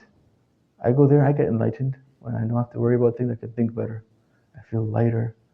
I feel happier. I can cope with things. Okay? Now you're in big trouble if you can't answer this question. And good. I like making you guys in trouble. If that's the case, and you're saying really the belief system has no real value. Well, at max it has a very limited value. Has anybody reached the question I'm trying to pose? If you have, put your hand up. If you've understood the question. I tried to give this comparison analysis and so on and so forth to create the understanding of the question. What is the difference between a Muslim and a non-Muslim? Have you understood the importance and the value of understanding that question or no? Have you? Because if it's not achieved, then realistically speaking, whatever you're doing, you're understanding that there's a paradox in it, because your faith claims what? What does your faith claim? It is the all-encompassing aspect of you, correct? Does your faith claim to be perfect? Your faith claims to be perfect? Yes, it does, correct? Does it say that to get to God, you have to go through this faith? Does it say that? Yes, right? If you oppose your faith, somebody opposes your faith, you say they're opposing God? Yes? Yes? Okay, good. I asked the same question in a different way. For the first time I got a little bit of a yes, no. See that? Okay. But at the same time, when I told you, let's look at your feelings, let's look at your right now. When I was driving over here, list me the difference between a faithful me and a not faithful me. If you can't, who's in trouble? Who's in trouble? You's in trouble. Correct? Any person who can't respond to that understands that they have an understanding, but they don't have a direction. If you're feeling frustration inside of you, not understanding that, that's good. Thank Allah for that frustration. Perhaps will compel you to go ask. I'm not answering it today. Salawat, please. So, management is not different than the manager. Remember the I in my frameworks? The I has its associates, some I's, and one of my I's is time management. Okay? You understand that? I'm trying to manage my time. Okay. I'm trying to manage my time, and it can't be that management is different than managing, which is different than the manager. They're innately linked. That's what I said. You're looking to manage your time. When we go into the next phase, and we're going to make the templates and so on and so forth, I'm going to tell you rules, generalized things. If you just copy paste without thinking, you're in big trouble because you're not managing your time. You're managing a generic time. Do you understand that? You understand? This is very, very important. But when I tell you the rules and I suggest certain things, you're going to ask, does that apply to me? Not yesterday, not tomorrow, not the ideal me. Which me? The tomorrow's me or today's me? Or yesterday's me? Does that apply to which me? Today's, tomorrow's, or yesterday's? Today hasn't finished. Which me? Every consideration is of the past. So you'd say yesterday at least. You understand? You could say today up till now in the past. To consider anything, you must perceive it, and hence you must have already experienced it. You see that? Otherwise you can't consider an actual. You're only considering potentials. And we're not here to manage potentials. We're here to manage actuals. to actualize potentials. You see that? Yeah? Okay. So when we're going forward, we're going to make sure that you're looking at everything I say in terms of your life. And if something doesn't fit, you're going to put your hand up, or when I'm walking around, you're going to be like, what's up? What about this scenario? What about that scenario? That's the only thing that's going to make this practical. Otherwise, it'll be useless. There are two managers in the world, and nothing other than that. The eyes are of only two types. One eye knows it's slave, and the other eye thinks it's free. That's it. There is a Musa and a Pharaoh. It's it, there's no one else. There's an owned eye, and there's a eye that thinks it's free. And we're going to call that eye the Pharaonic eye. Okay? What happens if you feel that you are the owner of your company? You'll manage it the way you want to manage it. Okay? If I walked in here in the beginning, okay, and I was like, oh, the TV's over there? Okay. The post is over here? Okay. And there's no chair? Okay. And I felt restricted in management. What is that an indication of? I feel restriction in ownership. See that? The capacity of the organizing team here is good enough that I felt a sense of ownership. I would manage this area here. I have to manage this particular. I own it for the next this many minutes. I manage it. You understand that? And hence now the management was related to now the sense of ownership, correct? If I was a Pharaonic eye, meaning that I'm only worried about what I like, okay? Honestly speaking, I don't like this setup. It's not the best for me. It's not. I can't see the TV. I have to squint to see the screen. And there's a big old tripod in the middle that could be distracting too, and I have to hold this in my hand now too, and the mouse in this hand. You see that? A Pharaonic, I would say, I'm going to orient and manage everything so it best benefits me. I feel better. You see that?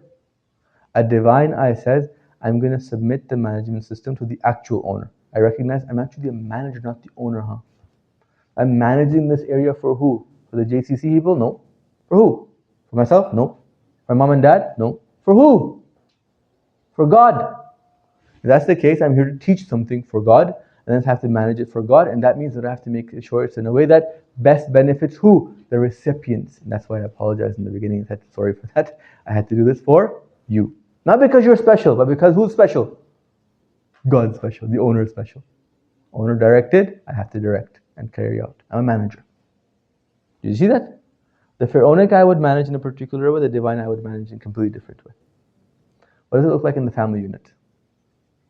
We did go on a trip, but you husband-wife marital conflict. We did go on a trip. He manages time nicely in his weeks and his months, in his years. There's trips planned and so on and so forth. The wife was like, no, everything we go to is what he wants. All he likes to go is Karbala and Najaf, and that's all we go. We go to Karbala and Najaf. And the husband's like, look, I can tell you 15 trips in the last 2 years. I was like, there isn't a single trip in the last year. He recognized there was a Pharaonic eye managing. See that? I like this type of a trip. And guess what? Everybody else is going to have to like this type of a trip too. Does that make sense? Yes or no? Go ahead. Just to confirm, Pharaonic eye is where you see yourself as the owner and you want others what you want? Yes. You see yourself as the owner and the buck stops with you. There is no higher authority you're referring to going after and so on and so forth. If you choose to ask somebody else, it's because you want to ask somebody. You don't feel any obligation. You feel independence. If you ask somebody, you're doing them a favor. You're at max contracting them out. You understand that? You understand that? And hence you'll never feel humility. Does that make sense? Okay, let's go back. I don't know if it's going back or forward. I mentioned the family unit and how Fir'aun would work over there. I gave the example of a trip. The trip example was for you, sister. We said more examples. I'm going to give another example too. Okay? The Fir'aunic eye when it comes time to, for example, career choices.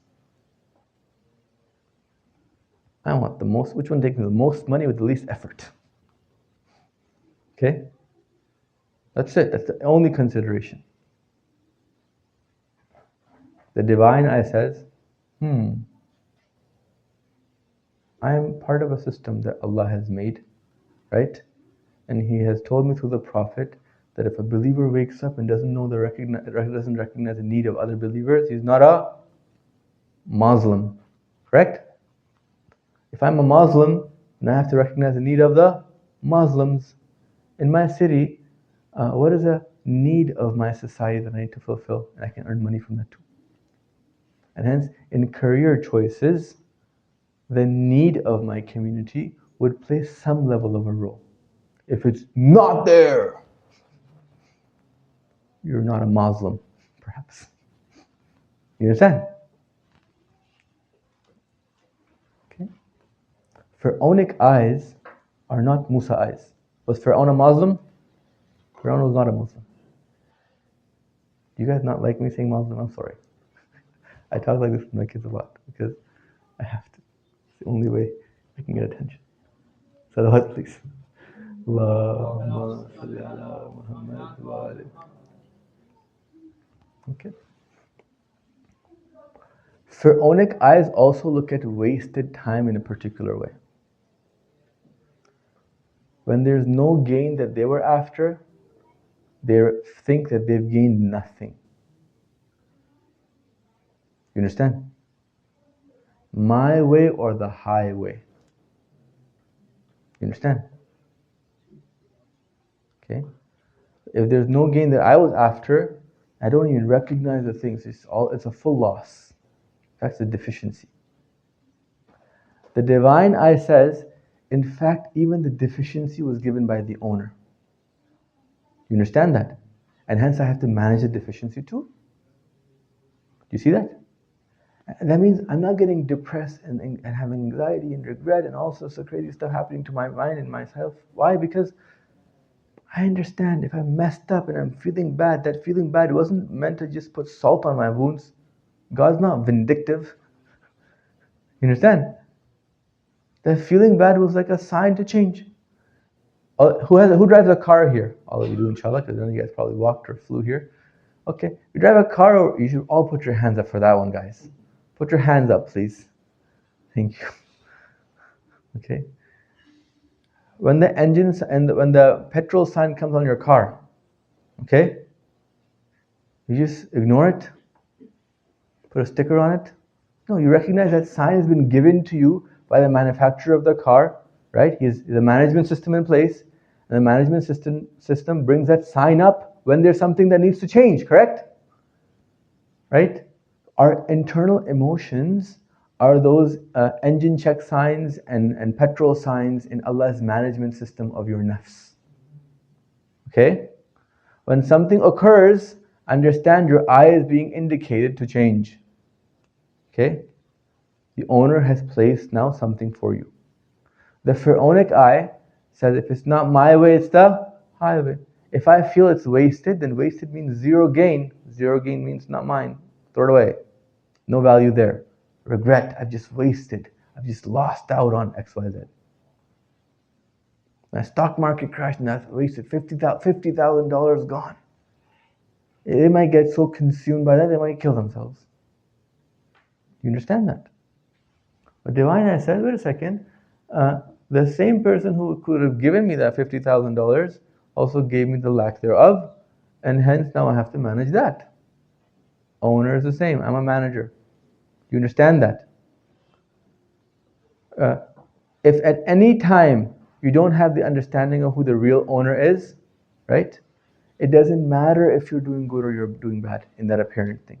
You have a great relationship, and again, I'm using the husband-wife. You can put anything, kids, education, health, wealth, whatever, right? If you have a great relationship, but there's no understanding that Allah owns it, it's a sweet poison. You understand? If you have a horrible relationship and you have no understanding that Allah owns it, it's a bitter poison. You understand? If you have a great relationship and you understand Allah owns it, it's a sweet medicine, it's banana flavor. Okay? If you have a bad situation but you understand Allah owns it, it's Buckley's. You understand? You understand? If I put banana flavoring in Buckley's, does it take the effectiveness of Buckley's away? You understand? We buy flavored medicines for kids because that's what will motivate them, right? Sometimes our emotions are there for us to kind of get motivated, but we should understand there's a greater picture to those emotions. Those emotions are the if all be all. You go to the medicine aisle and say, I like banana. So what do you have that's banana flavor? I want to buy that. The pharmacist will look at you funky. Like, what's wrong with you? You're buying a medicine based off of a flavor? You understand? You're saying, I don't care if it's Tylenol or amoxicillin or if it's this or that. I don't care. If it's banana flavored, I like it. They'd look at you funny. They'd be like, what's wrong with you? You understand that? And hence now, if your management style becomes that way, you're like, I don't really care how I manage it as long as I'm happy. Look at yourself like you'd look at that guy in the pharmacy. Like, are you looping? Do you understand? That's the innate difference between a Muslim and a kafir. I won't open that further. That's you to open up. The owned I knows that I'm not the owner, I am owned. Everybody say, I am owned. Ahsant. It is something important to declare. Why do we pray? Why? Does Allah need you to pray? He doesn't need you to pray? Why does He punish you then if you don't pray?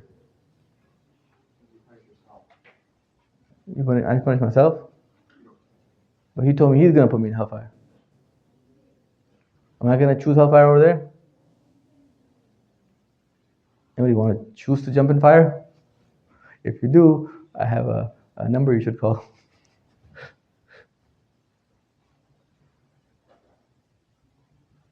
Okay? He's not changing. He doesn't need it. You said that to me. I asked you one question, you couldn't respond. That means you have to think further. Correct? I'm not answering that. I'm answering something else right now. The only reason we pray is to tell ourselves, because we're the ones that change, I'm not God. I am owned. Allah said, Azizam, you have to remind yourself 5 times a day because you're going to keep thinking you're God. 5 times a day, submit to me, put your head down on the ground, submit, say, I'm not God. If Allah can't change, and I can change, right? That's my framework of my understanding, right? Then all of a sudden the action that I'm doing is to change who? Him or me? If I could change God, who's stronger, me or God? Tell me. Me, right? Okay, I can't change Him, right? Okay. If I can't change Him, then I'm there to change who? Me. Okay. What am I trying to change about myself? Do I physically get fitter? No, Azizam, no. If you're exercising in prayer, so you're doing it wrong. You understand? You're praying to do one thing. I'm not God. I'm owned. And hence, everything you do in prayer, is it a prescription or is it something that you decide? This time around, I'm going to chew gum right now, and that time I'm going to... No, it's prescription. Even the allowance to choose is after you understand there's an owner. Can you choose which surah you recite after Alhamd? Yes. But can you choose it? When you choose that, it's a unique type of choosing, right? It's a choosing after understanding what? There's an owner. He gave me options, A or B, and I picked one of the two. There was no C that I could pick. You see that? It's a workshop for practicing one thing. Understand I'm the owner, you're the manager. Understand I'm the owner, you're the manager. If you feel you have choice, wake up, it's under my authority. You understand? To the point where can you even look away intentionally? Not if he says no. You understand that? Okay. Fun tip. Whenever you have kids and you're working with them, and you have a difficult time because they're too picky and they want to choose their own clothes and stuff, right? It could be a physical kid or an emotional kid, doesn't matter. You just give them a sense of choice. You say, would you like this shirt or that shirt? But you already know whichever one they pick, you're fine with. You understand that? And in that they feel that they have control and they can actually progress and they display certain things and they change their attitude and their behavior because they feel that they're respected and they're valued, right? And you also understand that you already chose the types of clothes that you're okay with. Any one of them they picked is fine. You understand that? And Allah subhanahu wa ta'ala chose which surahs you can recite in the Quran. Are there any surahs you can't recite in the Quran, in the salah? Yes! You see that? Management systems at play. Learn from God. Great manager. Okay. Salawat, please. Okay. If this is the case, if I'm owned, then what's really happening is I'm weaving a carpet. Am I weaving a carpet? Are you guys getting bored back there? No. Okay. I'm weaving a carpet. Okay? I'm weaving a carpet. If I'm weaving it based off of whatever I want, if it's the first time you're weaving and you weave a carpet, so whatever you want, it's going to be horrible. Anybody crochet or knit or weave before? Yes? Me neither, but do it in your head for a moment. It's a string, bunch of strings, you got to weave things through, and every weave has a particular pattern, so you have to have a plan beforehand, correct? How hard is it to undo there? Can you just do Control Z? Or you have to undo everything? You understand? And all of a sudden, if I'm making that template willy-nilly without anything to assist me, I might make something horrendous. People won't even take it for free. You understand? Okay. Here's a lump of wool, I call it carpet. I don't want this. Where am I going to store it? It's ugly. You see that? And hence the owned eye understands all it's doing is weaving a carpet. And hence it has to understand that he has to keep looking at the template and go back. The owned eye looks at the template the owner provided, and all he's doing is he's now, with free will, making that particular carpet. Because making that carpet fulfills his needs. One weave of it is him fulfilling his sleep. Another weave of it is him fulfilling his loneliness. Another weave of that is him fulfilling his financial deficiencies. Another weave is fulfilling his emotions. Each weave is fulfilling a deficiency, but he's doing it based off of a template. You understand? If he was to willy-nilly choose how to do that, good luck with that life. Chances of regret being there at the end a lot higher. And Control Z does not work in life. It might work in a carpet. Might. We already talked about the idea of the logo, the tawajjuh, the encompassing aspect. Ever had PC Cola product placement? I didn't use the other cola because it's bad. PC Cola, okay? All right? What happens in PC Cola? Does it make some PC Cola they forget to put the logo on? Like we made a prototype, we put a logo on it. The rest of them, we don't really have to put a logo, just put it on the market. Any company do that? Your organizations. You create a really nice logo and you just put it on your shirts and that's it, or you put it in everything you can, posters, walls, TVs, wherever you could. Like a logo is a display of what? Ownership, correct? Origination, correct? Okay. Now all of a sudden, a Muslim, if he's owned by Allah, whose logo would he find everywhere? Huh? Allah's logo. Doesn't have to be name. Okay? If he's somebody who says, I'm the Fir'auni guy, whose logo would be everywhere? Whose logo? If you ever feel in any decision, this reasoning is sufficient for you, because I want to. Whose logo is because I want to? It stops there, because I want to. Whose logo is it? Whose logo is it? Yeah. Okay, Salah time, Salah example. Okay. Someone chose to recite Surah Baqarah, another person chose to recite Surah Al Imran. Okay? Ever done that before in Salah? Okay. Try it one time. It's cool. Okay. So one person chose this, the other person chose that. And that person said, I go to him and say, why? He said, because I wanted to. Is that his logo? Did the buck stop with him there? Huh? Yes or no? Why not? You can't get away with that one. Why not?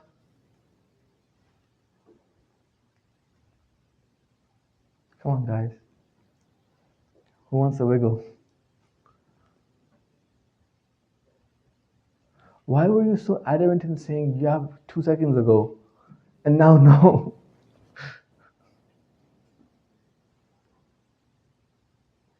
Okay. Take a deep breath and breathe out slowly. It's okay. Okay, Allah's here. Okay. That person says, because I want to, because God told me I could choose here. You understand? His "cause I wanna" has a little limitation around it. You understand? Where it can't go into that or poetry or this and that. The "cause I wanna" has a boundary that it understands it's within. And hence, it's all of a sudden projecting in a macroscopic way a logo. You understand? You understand? Ever seen those things where you zoom out, and these small pictures, and as you're zooming out, they form a bigger picture? Right? Free will of mankind is like that. Oh, here, a nice cool thing. Free will of mankind is like that. Okay? Because I wanna, whenever it's there, without that limitation, it's your logo. Your logo. If you're angry, and you're saying, because I'm angry, right? I'm gonna decrease the time I spend at home with my family. Why? Because I wanna. Without considering, is this something halal to do or haram to do? Is it something within the boundaries of Allah or outside of the boundaries of Allah? If that type of kazawana, is there a city called Kazawana? Probably somewhere. Okay. If there's a kazaiwana there and doesn't have a boundary around it, you're in trouble. You're declaring for yourself, I'm the Fir'aunic guy, at least here right now. You see that? If there's a recognition that this kazaiwana exists within that limitation, the limitation is there, I'm owned I will only walk to the level the chain lets me walk. Close your eyes.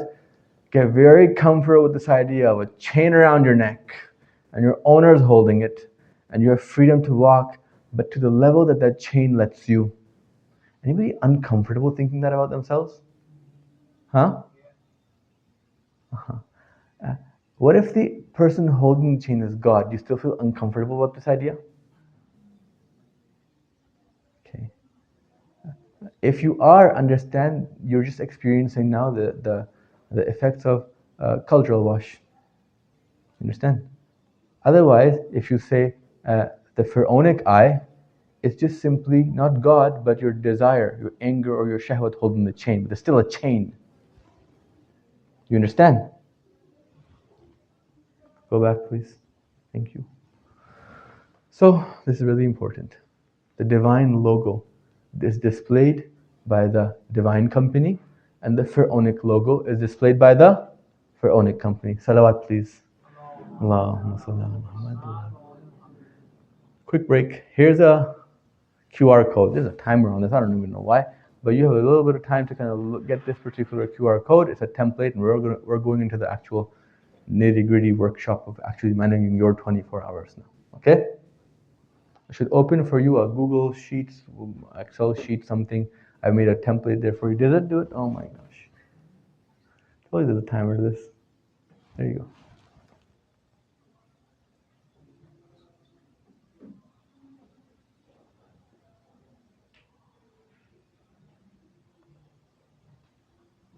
Yes, done? When you're done, stand up and wiggle for a minute. Oh. Oops. If you're not done, Anybody need this any longer? Okay. Need to walk around for a bit. You need it? Okay. You got it? No, my phone is off. Okay. So.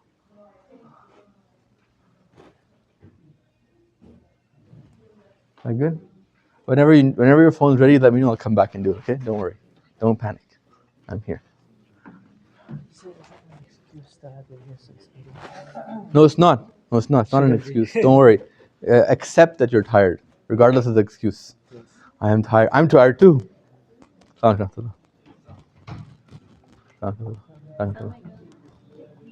No, I'm not. What? It's not even over yet.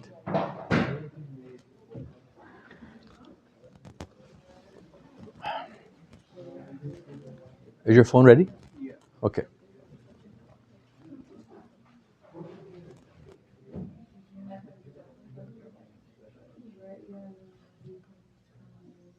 There you go. Actually wiggling helps. Is there a problem? Should I come over there? Okay. Okay. Lunch, what do you think right now? You tell me. Whenever you're ready. So if you want to take it right now. Right. Okay. Who wants lunch right now? Lunch right now? That's it? Yeah. We'll resume back at 4:30. Sure. Yeah. So all the sisters can follow Atika. She'll take you to the place, and then the other three go to the game room. Across the front. So there's good food over there. I was about to say. Yeah.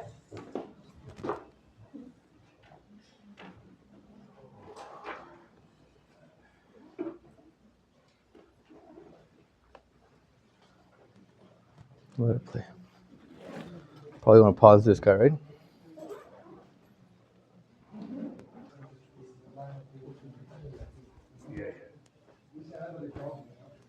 It's recording. You guys have all the templates set up? How's it going? Tired. Very, very tired. Did you find today's session okay so far? Do you know roughly how long you have left in the presentation? Let me phrase this better. Do you think you'll be done by 10 to 6? I'm supposed to be finished at 6, right? Technically, yeah. What time would you like me to finish by? So he's done shift at 6. So he needs to close up at 6. Oh, you want me to finish by 5:20? 5:50. 5:50. Yeah, so 10 minutes to 6 is fine. 5:50, 5:35. It's just 5 Just minutes. 5 for us minutes to just move for us the to chairs clean back. up and close up. Sure. Let's 5, look 10 at. minutes So max. probably need more than that. What time right now? 4:35. Say about an hour. I'll try to wrap it 15 up by minutes. 5:30. Okay, 5:40. 5:40. If 5:50 is fine. Sure, I'll try. 5:40. I want you to just wave your hand at the back if you can. Okay. Yeah. 5:40. 5:40.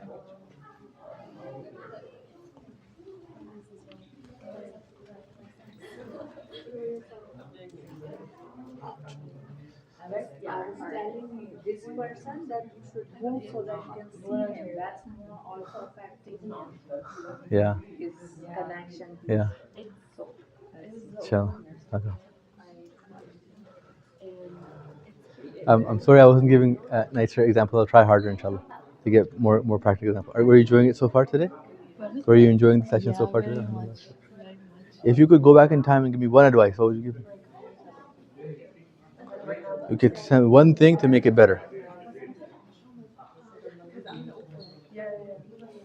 rethink our choices. No, to me, you're telling me. No, you're telling me how to make this presentation better for you guys. One choice, one advice. What would you say? I really like your presentation, like I'm following it. No, I know that, but you give me one advice. I'm asking you for help. Yeah, I said example, so that's Examples. Okay. Slides may be more clear, like the content of Okay. the slide. Okay. Have more stuff there on the slides. Yeah. Okay. Is it that it was too distracting? It was moving by itself, right? Yeah. So I fixed that. They helped You me. mean more visual presentation? More visuals, like pictures and stuff. Pictures, yeah. That makes sense. Because some lines, A picture speaks 1,000 words. No, so it's really important. Okay. because some of the lines either were too long or they were too like. Okay. More explanation. Yeah. Yeah, I really but then appreciate if that. Too much writing, then it's like you're reading. You're right. I don't So know, it's some- too little bit more, but not too much. And pictures. Thank you so much. Thank you so much. Thank you so much. Assalamu alaikum, guys. Are you guys enjoying the presentation so far? Okay. If you would go back in time and give me one advice to make it better, what would you say? You go first. I think the only thing for me is the analogies. That's all. What about them? Like, for example, I'm having sometimes a difficult time understanding the concept, and I don't know if it's because my brain is overloaded or it's What in the analogy needs to change for you to connect? for me to connect. Should I make so? Sometimes I give analogies that are too long. I would shorten them. I would make them more tangible and more basic, because I just realized the audience is like we have a very large age spectrum. Yes. So we have from 19, 29, and then we have our aunties. So I feel like for it to work, because we have such a age variation, Yes. and we all come from different backgrounds. Yes. You know, it's not like it's like a concept that everyone has to understand and Okay. then relate to, and then also Okay. like my brain is burnt out. It's a weekend Okay, after makes a sense. long week, so I can't tell if it's me or what. But No, I really appreciate that. so I think that's the only thing. But other Alhamdulillah. than that, I would also highly recommend, given that it's like an Islamic and you're a Hausa student yourself, I really resonated whenever you connected to the Quran. Okay. Like, Almost everything was from a verse. yeah, but I feel Actually, like when you I just share didn't say. them, Oh, like, I'll actually share it. right, Okay, I'll yeah, actually share them more. like actually sharing them, because we're not Hausa students. I'll right? share them. So Thank when you. you share them, it's like it resonates with me, and I'm like, wow, I see the presence of the verse in my day-to-day life. Sure. Thank you so much. I think that concept is beautiful, and we can tell you put in a lot of effort, so we appreciate that. Thank you so much. I Yeah. appreciate it. How are you? I found it really well. Yeah. But one thing I could add. Don't be scared. Sure. That's good. One thing. One thing, maybe, like, I liked when you started adding more examples, like, later on. That was Okay. good. Okay. So add more examples. Honestly, it's just like an add-on to what you were saying. Like, I feel like the examples really helped, and for me, like, it was hard. Like, it's hard for me to like pay attention. So I feel like maybe more like interactive, like activities almost. Done. I think that would. Done. Let's get started. Can we rally the troops? Can you rally the troops?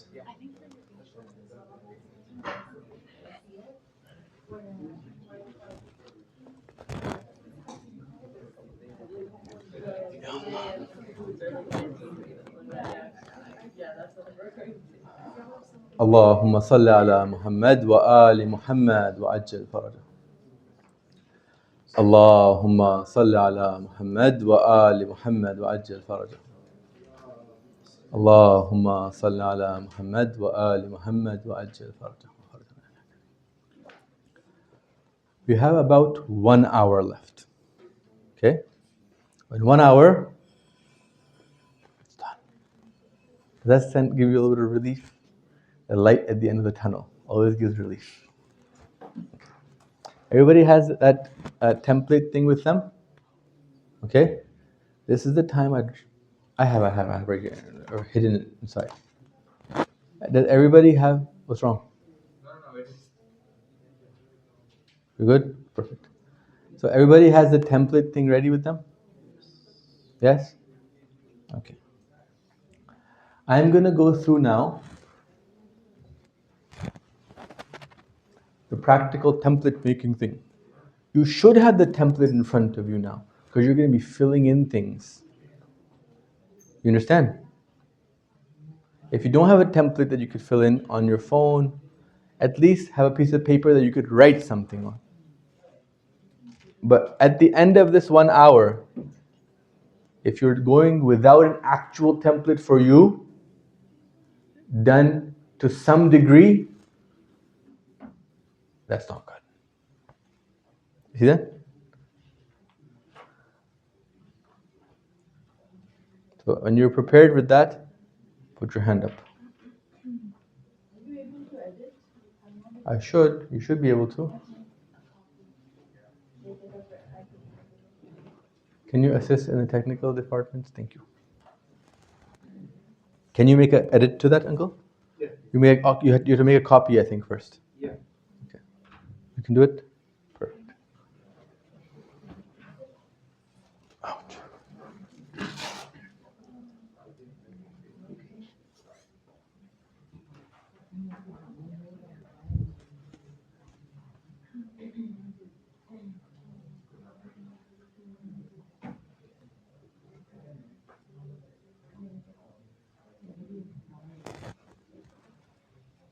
Your 2 minutes.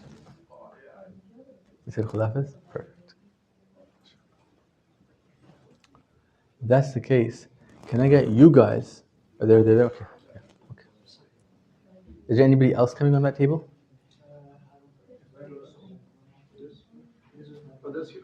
Okay. Why don't you 2 tables clump into one if you wanted to? If you don't want to, you don't have to.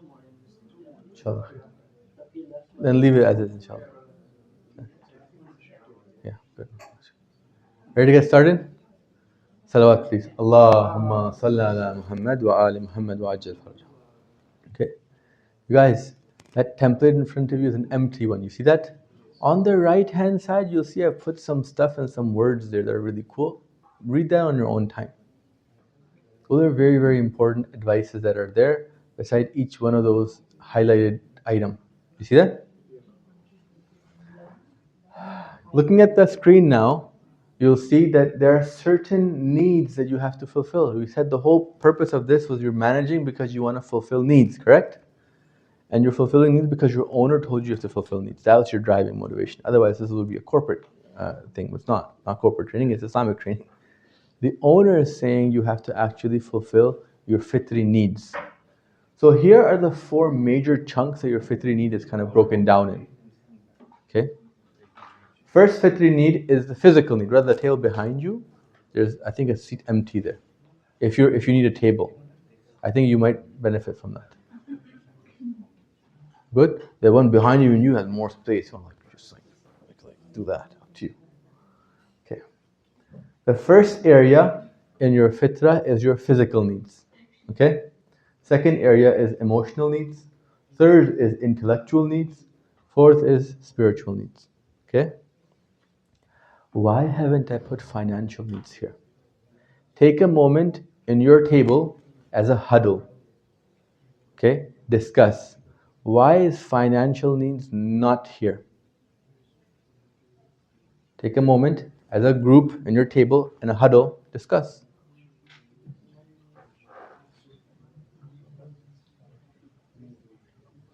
Then Sayyid, forget. Or did you not forget?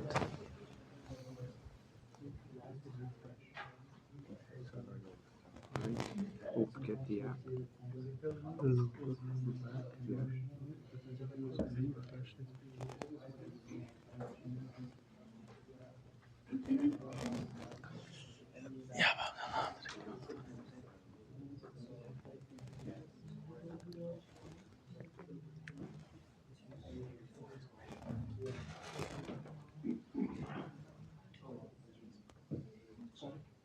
Time's up. Who wants to share their answers?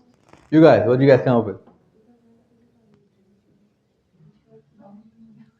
You don't know? Sisters, what do you guys come up with?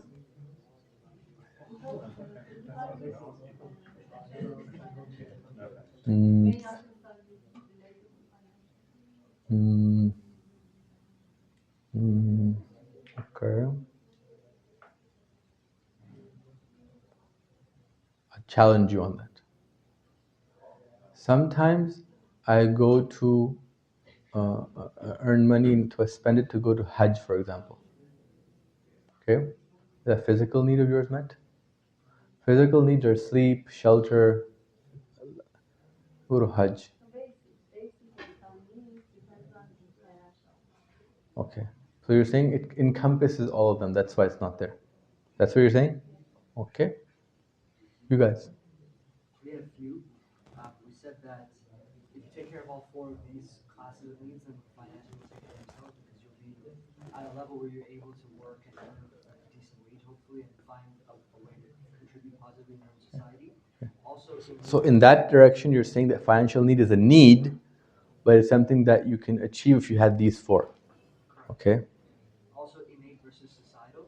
So these are all innate needs, like I guess within our own nature, whereas financial needs are only placed on us because we're not able to obtain certain things unless we have means to afford them. Okay, okay. But you're still considering with the axiom that financial needs are a need. Okay? I was thinking that it reminds me of when you brought up a point earlier that, for example, when we were discussing in time equals money, and it should be the other way around as money, for example, needs time to spend, and so thus financial needs is tied to the use of money, and so if we don't have for example, if you were to have all the money, but you only have 1,000 hours to spend it, and then you're dead, then it wouldn't be valuable. So What does that mean? well, it means that financial need is it cannot be a need Why? in terms of time. If we're talking about time, Why? Because you need money to spend. That means it's a need, right? You just said it's not a need, but it's because you need money to spend. And you need money. But time is not money. Sorry? Because you talked about time is not money. Time is not money, you're right. So you can't dedicate time for money. Huh? wait, no. Okay, time is not physical needs. True or not true? True. That means I can't dedicate time for physical needs. That logic doesn't hold. Try again. Think. Correct track. Wrong direction of the track. Yes. You step back in. What's the question? Why isn't financial needs there? You guys didn't step out. Come on, guys. Take one for the team.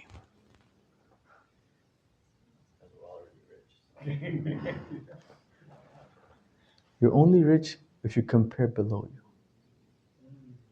You're absolutely broke if you compare above. Okay. 1 second. Guys, why do you need money?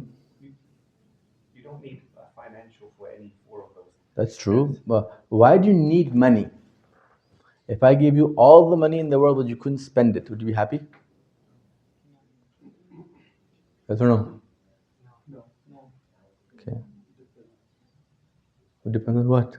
Give you all the money in the world. Yeah. Okay. You can spend it, but at the same time, if you have all your needs satisfied without having the money, then you don't need money. Okay, 1 second. Let's continue. Very unique idea, huh? Let's continue in this particular chain of thought. You need money to buy food, correct? To fulfill an innate need of your nafs called hunger, correct? If I was able to give you that you don't get hungry anymore, okay, by means of eating food, okay? But you don't need money for that food. Let's say Injul provided for you. Okay. In that particular scenario, you would say, I don't need money. Because what I'm actually after is the effect of money. Do you see that? You see that? Okay. I put that in a particular way because I want you guys to start thinking of money as a tool, not an innate need. It's a tool. You understand that? You understand? Really bad financial managers treat money as a need and they keep it locked in a bank account just staring at the number. Really good financial managers look at money as a tool and they use it to make more money. You understand that? Learn that. Very important. Islamic economics is very important. That's not today's session, inshallah next. Okay. Sorry, any questions? Yeah, no questions. Okay, so financial needs, right? The need to have money. Understand that it's actually not the need of money that you have, it's what that tool does for you afterwards. So my need for a heater isn't my need for a heater, it's my need for heat. You understand that? I have a need which is called I need to be warm, and I go after a tool for it. And one of those tools happens to be a heater. But am I going to be limited to that? If I'll be all, I don't have a heater, oh no, Oh, you have a central heater, whatever, like a fire here. I'm like, okay, so all of a sudden, the increase in money and the decrease in money isn't going to increase my blood pressure and decrease my blood pressure right away, because there's a second step I'm going to ask to. Do you see that? I need the money for item X. Is that item X being met or no? Is there a way of that thing being provided, yes or no? If it is, it's not going to go increase that high. You understand that? Because that thing was a tool. Does that make sense? Okay, we're going to progress with this particular idea in a little bit more practical way. Second thing is emotional needs. Okay? Third thing is intellectual needs. Fourth thing is spiritual needs. Okay? Because we don't have much time, I'm going to go into the actual things. In your templates, your physical needs are of three things. If you don't have these, this, according to our hadith, is the secret of the worshippers, that they maintain their physical needs. Understand that? An individual who does not sleep, who does not eat properly and isn't physically fit, doesn't have the framework or groundwork to build any structure on. It's a puddle there. There's no stability at all.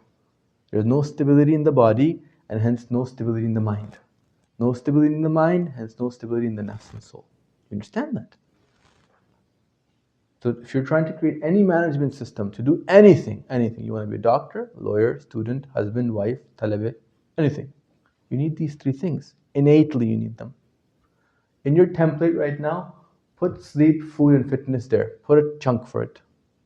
When you're putting sleep, understand, articles show that if you sleep before midnight, its rejuvenative capacity on you is greater than if you sleep after midnight.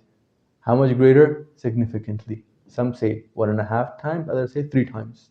You understand that? These are articles from Western psychology and things. Okay? But Well, I mean, like, so one question I always had is how, if you're supposed to pray during the night, like how the prophets did, or like when do we sleep? REM cycles. If you're waking up in the middle of a REM cycle, what happens? You feel groggy, can't go back to sleep. Everything is in flux. You wake up at the end of a REM cycle, what happens? A lot better. You can go and do a lot more things too. There's no chaos to clean. You understand? So when you're setting your alarms, if you forget about the REM cycle, what's going to happen? It's like shooting arrows in the dark. You understand that? But if you calculate that, you say, wait a second, Fajr is at 3 a.m. I'm going to pray Fajr prime time. Okay? What that means is, I do 1 REM cycle, 2 REM cycle. I can do two REM cycles before. Great. What time is that? You might find that sleeping 20 minutes later is actually more beneficial for you. Surprising, but it's true. In another place, you might find sleeping half an hour earlier is more beneficial for you. You see that? Are you seeing what I'm saying? Okay. I said, I need approximately this many REM cycles of sleep. Okay? I'm not dividing hours, I'm dividing REM cycles. How long is an average REM cycle? No. How long is an average REM cycle? 1.5 hours. Yes, go research. But for some people, it's 1 hour and 40 minutes. For others, it'd be 1 hour and 20 minutes. But it's not the case that it'll be 2 hours for some or 1 hour for the other. There's a range to it, but it's a unique thing that goes. You understand? Ask perplexity.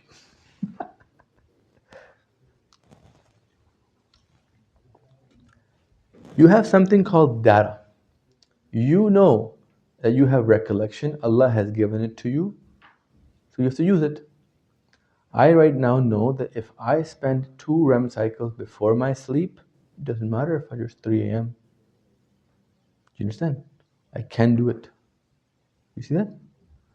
And I know that my bedtime has to shift as prayer time shifts. Prayer time becomes 3:30 a.m. I can't be a stickler on my bedtime, because that's not appropriately adjusting my REM cycle. Do you understand? I'm going to go to bed at 7 p.m. But Azizam, your wake up time is shifting. That means if your REM cycle is stable and your wake up time is shifting, 2 plus 2 is 4, your sleep time might have to shift before now. Are you shifting drastically? No, just a little bit. You understand? Why just a little bit? Because prayer time goes from 3 a.m. to 6 a.m. Why just a little bit? Because when it gets really bad, you could just put 1 REM cycle here.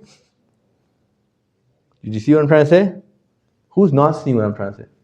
Actually, I'm bored. Do I have a board? A board. Oh, a pen. Okay, I have one. Okay, forget that. Guys, sleep time is at 3 o'clock, okay? I put 2 REM cycles before it, okay? What time would I have to sleep if REM cycles were only, let's say, 1 hour for now, just for the ease? Huh? 1, okay? So I'm going to sleep at 1. It's horrible, by the way, so I should sleep what time before a thing? Let's put 4 REM cycles before. What time am I sleeping? 11. Let's see. 11 is okay. Bad, but okay. It's like the orange zone. 10 is good. 10 is green. Okay. 11 o'clock I'm going to sleep. And then I do REM cycles. 12, 13, 2, 3. How many REM cycles is that? 4, okay? For lack of a analogy, we need 10 REM cycles, let's say. Okay? I get 4 REM cycles over here. How many would I have to put after it? Huh? 6, okay? Now all of a sudden when this is shifting back and forth, it goes, and this prayer time doesn't shift only by 1 hour, right? It shifts by minutes, right? So my sleep time over there shifts by a little bit minutes. But as soon as enough for almost 1 hour is there, I could just stick to my hour over here and put the REM cycle on this side or that side. You see that? So your bedtime isn't shifting by more than 30 minutes. Max 40 minutes. You understand what did you just see what Tetris I just played? Okay, play Tetris with your sleep time. It's good for you. Okay? What it allows you to do is actually make tangible goals of praying prime time Fajr. Otherwise, you're like, I'm in Canada, and that's why I can't change. No, you can't. I said, you're the manager. Fire that CEO.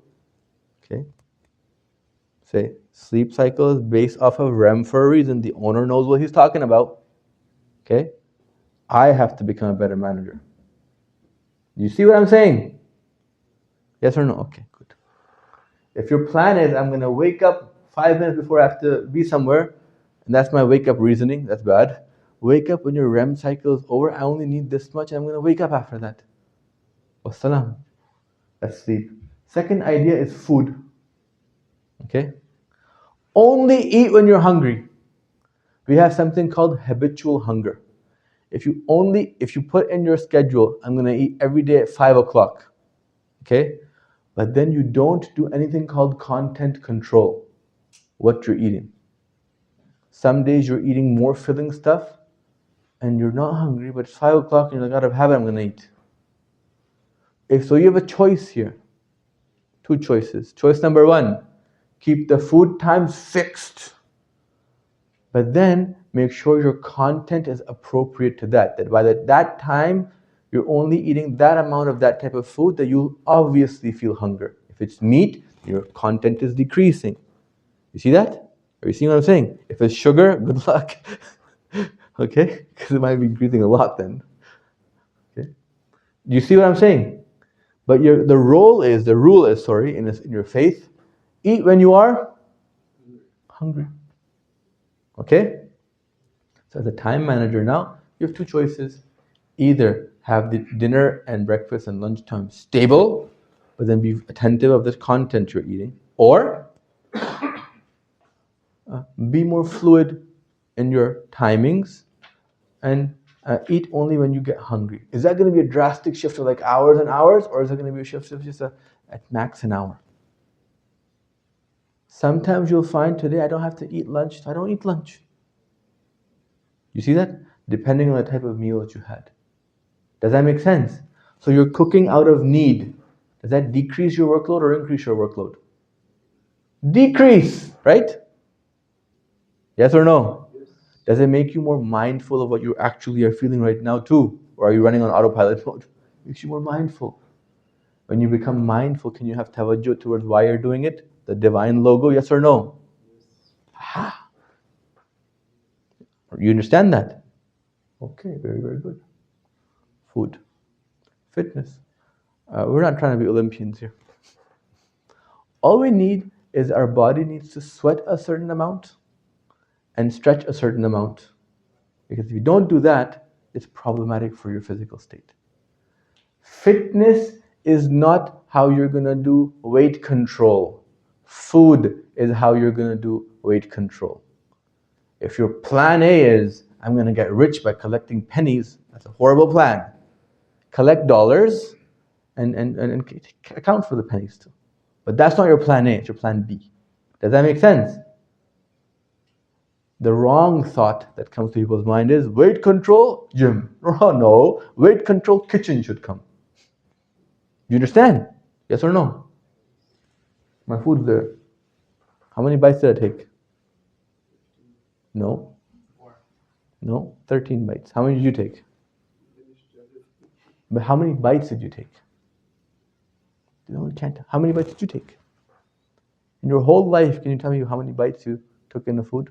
Could you guess? Do you know how they have like this jelly in kindergarten? They used to make a jar of jellies for us in Kingston. You can guess the number of jellies and you get the whole jar. I was like, I don't care because it's all gelatin. But I still guess. Can you guess the number of spoons you ate with a little bit of confidence? No. Why? You don't think about it. Deficiency, remember? Remember we talked about the car example, deficiency. I'm pulling strings from what we talked about already. Deficiencies. Understand there's a deficiency in your mindfulness. Understand? How can you increase that deficiency? When you're more mindful of what's causing what. If food is a template thing that just occurs in a particular time, right? And it's not, you don't reach for that next bite based off of a feeling you're feeling, and you don't keep track. You understand? Same thing works with credit cards and money. Okay? You just go by, not looking at need, but looking at what attracts you, you're going to rake up a big bill. You understand? Okay. When it comes to now food, you're eating, not only in the times, but in the amount too. What does that right away do? Does it slow down your eating or increase your eating? So, is it healthier to eat slowly or fast? Which one is more mustahab and which one is more healthy? It's mustahab because it is healthy. You understand? But if your tawajjuh was towards the mustahab portion, there's a divine logo. If the thing was towards, I don't know, I think it's healthy, I'm a healthy person, then it would be Pharaonic logo. You understand? Allah wants me to be healthy and that's why I'm eating this way. Divine logo there. I identify as a fit person, Pharaonic logo. Because tomorrow you identify as an unfit person.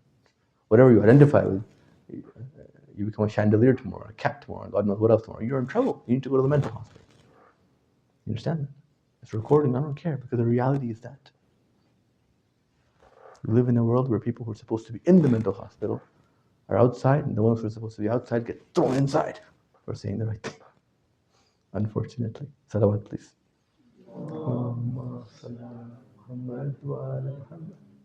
Food.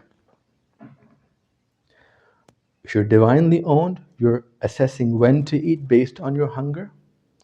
And when you're actually eating, there's also a running back and forth system happening. Remember that gym example I gave you? First you go to the gym because you're like, I gotta get fit. Then you realize you actually need cardio, right? And you become more focused on actually the need.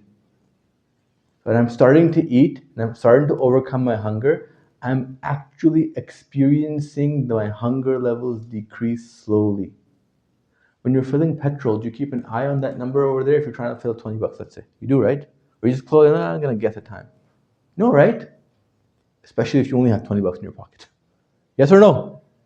Okay, you're putting that gas and you gotta keep an eye on that because you gotta see it so you can stop in time. Yes or no? And when you stop, you like pull it out right away, or you just wait for a bit that the drops come down, then you pull it out, right?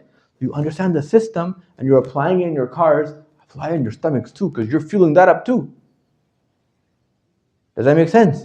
You're fueling, the fuel tank of this car needs to have a gas station to it too, Just use the same etiquettes you already have developed for your car, for this car. And hence, as you're filling in, even if you're talking on the phone, you're keeping an eye on that. Does that mean you can't talk during food and you can't chit chat and you can't have fun? No, you can. Can you do all that stuff while you're filling your car? Do you feel suffocated? I feel like no. You understand? As it gets closer to that dollar mark that you're trying to reach, you put away more distractions, but not before. Did you see that particular example? I gave examples after having thought them through. I didn't waste your time. Okay? Food in that regard. In your schedules template, put time for food. Put time for food. What times do you need to put, and the rest are things that you have to assess. Breakfast, you know you're waking up hungry, right? If you're doing things right, you haven't eaten for this long. So breakfast time is a timed thing, right? So you say, I wake up at this time, I'm feeling hungry. I could put up with hunger. When do I want to eat? You understand? So you put your breakfast time at a place which allows your lunch or dinner to be appropriate. If you're waking up 3 a.m. and you put your breakfast there, are you going to get hungry at 8 a.m. or no? Probably, I would. If I eat 3 a.m., at 8 a.m., how many hours gone? 5 hours gone? I'd probably get hungry. Okay? I don't eat much. I eat that much. Okay? But you might not. So you figure out, okay, I'm waking up at this time, okay, and I have to now manage things and so and around 5 I come home. That's when I want to have food. Okay, what time should I have breakfast? That time I can pick. And then I can pick the quality and quantity of it to make sure I get hungry at that time, if I'm sticking to the time template, the time stability. If I'm not sticking with that, right, then I make sure everybody in the family is okay with us eating kind of separately some meals, right? We eat breakfast together instead of dinner, for example, right? But we eat it earlier, and the rest we kind of eat the same thing but different times, becoming okay with that. Why is that a desperate thing for people to take in? That, oh my God, I can't not eat with my family. Is because if that's the only time you connect with your family, then you're going to be desperate about it. But if you're actually having connection over more than just sitting and eating food, then you're not going to be desperate for that thing, right? The moment you see desperation somewhere, understand there's a deficiency. That makes sense? Okay, continue forward. Last point was fitness. If you're doing fitness or you're doing 3 times a week, you're doing it wrong. Fitness was supposed to regulate your emotions and regulate your person, your physical being. Okay? You need daily. You don't need an hour of it. You can have 10 minutes of it. HIIT exercises work really nicely. 1 minute full, 30 seconds break. 1 minute full, 30 seconds break. 1 minute full, 30 seconds break. Good luck doing it more than 4 minutes. You understand that? 4 minutes. When you're cooked, don't do it to your extreme. Your fitness, where you're placing it is important. If you have to run your whole day schedule and you put your fitness in the morning and your schedule is, I'm going to do fitness to my max, you're killing yourself. Does that make sense? If your fitness is at night time and you're doing fitness to the point where you wake up now, it's horrible. Where you're placing your fitness, make it appropriate to what comes after it and your emotional state at that time. Find a time every single day where you have 10 minutes. 10 minutes you feel that you can do something that doesn't destroy you afterwards. And that 10 minutes for yourself, write down what you can do. Some people can't do more than 2 push-ups. Write down, I'll do 1.5 push-ups. You see that? Some people can do more than 2 push-ups. Do that. Your fitness goal is not the gym, it's your physical body. Otherwise, God would have said it's mustahab to have a gym membership. He didn't. Anybody's faith says it's mustahab to have a gym membership? No? Okay, that means your faith is complete, right? It was perfect, correct? Right or wrong? Okay, so that's not one of the innate needs of yours. Your physical body is sufficient for this aspect. Schedule in your physical body type of workout. So jumping jacks, push-ups, burpees, you name it. 10 minutes of it to the intensity appropriate to your person, but daily. Are you doing it to lose weight? Nope. You're simply doing it to regulate your body. That's it. It's a regulation of your muscle fibers, your hormones, and the elasticity of your body. That's it. That's the goal.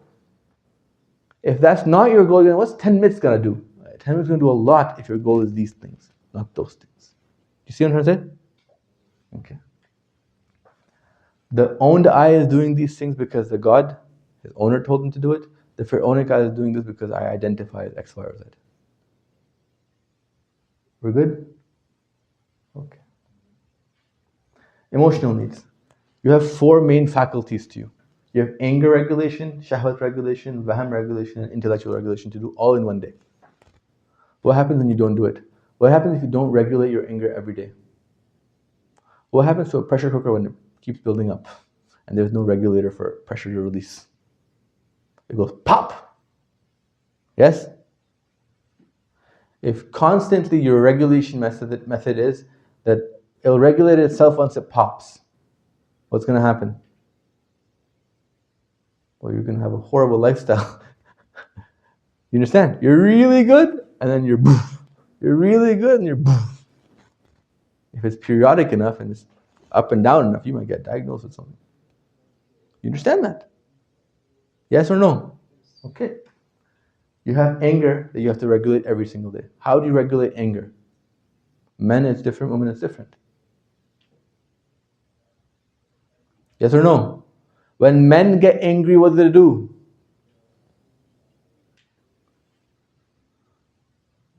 You go like this, or you want to punch something. Generally speaking. Generally speaking, what do you want to do? Physical. Anger outburst is physical for a male fitra. What is it for a sister's fitra? Is it physical? Do you want to? What is it? You tell me. Your fitra. General women, not yours. When you get angry, what do you want to do? What comes naturally when a sister wants to get angry? Don't be shy. We all have sisters, mothers, moms, aunts. What happens? You guys tell me. I don't know. Huh? Scream. Okay. Men scream too. I'm asking sisters. Fitratan, what's your natural go-to thing? What is it? We cry. Well, crying is not anger. We release by crying. No, you actually release something very different than anger when you cry. You release lack of control. Anger being released, right? Anger, pure anger, not lack of control. Anger being released doesn't result in sorrow. It results, because sorrow is a self-infliction, it's like cutting yourself. Okay? Anger being released is always an offensive item. You're crying, it's hurting who? You. Right? It's like something you're doing to yourself. Oh, I'm crying, look, I'm crying. Right? You know what I'm trying to say? Your anger is always something that wants to project hurt towards something else. Understand that aspect. Crying is not an anger regulator. It's a lack of control regulator. What is an anger regulator for women? Tell me. You had the answer. What is it? Hurt by words. Non-physical hurt. Non-physical punching. You understand? Okay. Physical punching, non-physical punching. But both like to punch. Right? Okay. How do you have anger regulation daily? You punch your partner? But tell me. Walking away from the situation. Okay. All of the other things that you talk about the idea of preventative measures, right?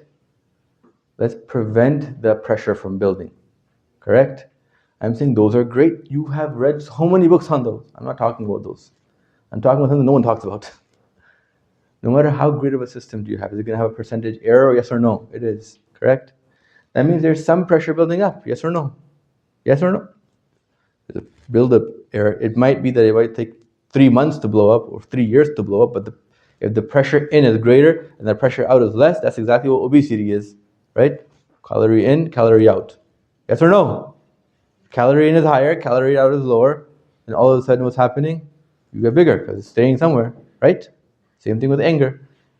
Anger triggers coming in. Higher, release mechanism doesn't account for the error there. It's only preventative in nature. What happens? At some point you get fed up. Maybe 30 years later, it's okay, but it's there, depending on your error margin. So while you're working on those preventative measures, you're also understanding you have a healthy need for some sort of physical activity. Not like soccer, more like rugby, more like go join a boxing class. You're not doing it to release an anger, but you understand you need that portion of.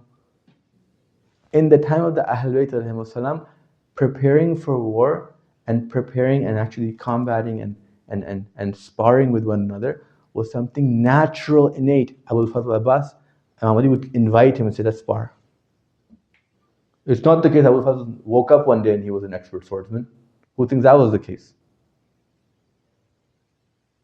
You think Imam Ali, all of his sons who became expert swordsmen, every single one, you think he just woke up, became expert swordsmen? Expert.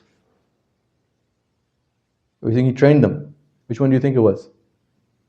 Tell me, all of them. There was sparring involved. There's ahadith. Imam Hassan and Imam Hussein, the Prophet would say wrestle. They'd wrestle each other. Have you ever heard that hadith before? You understand that?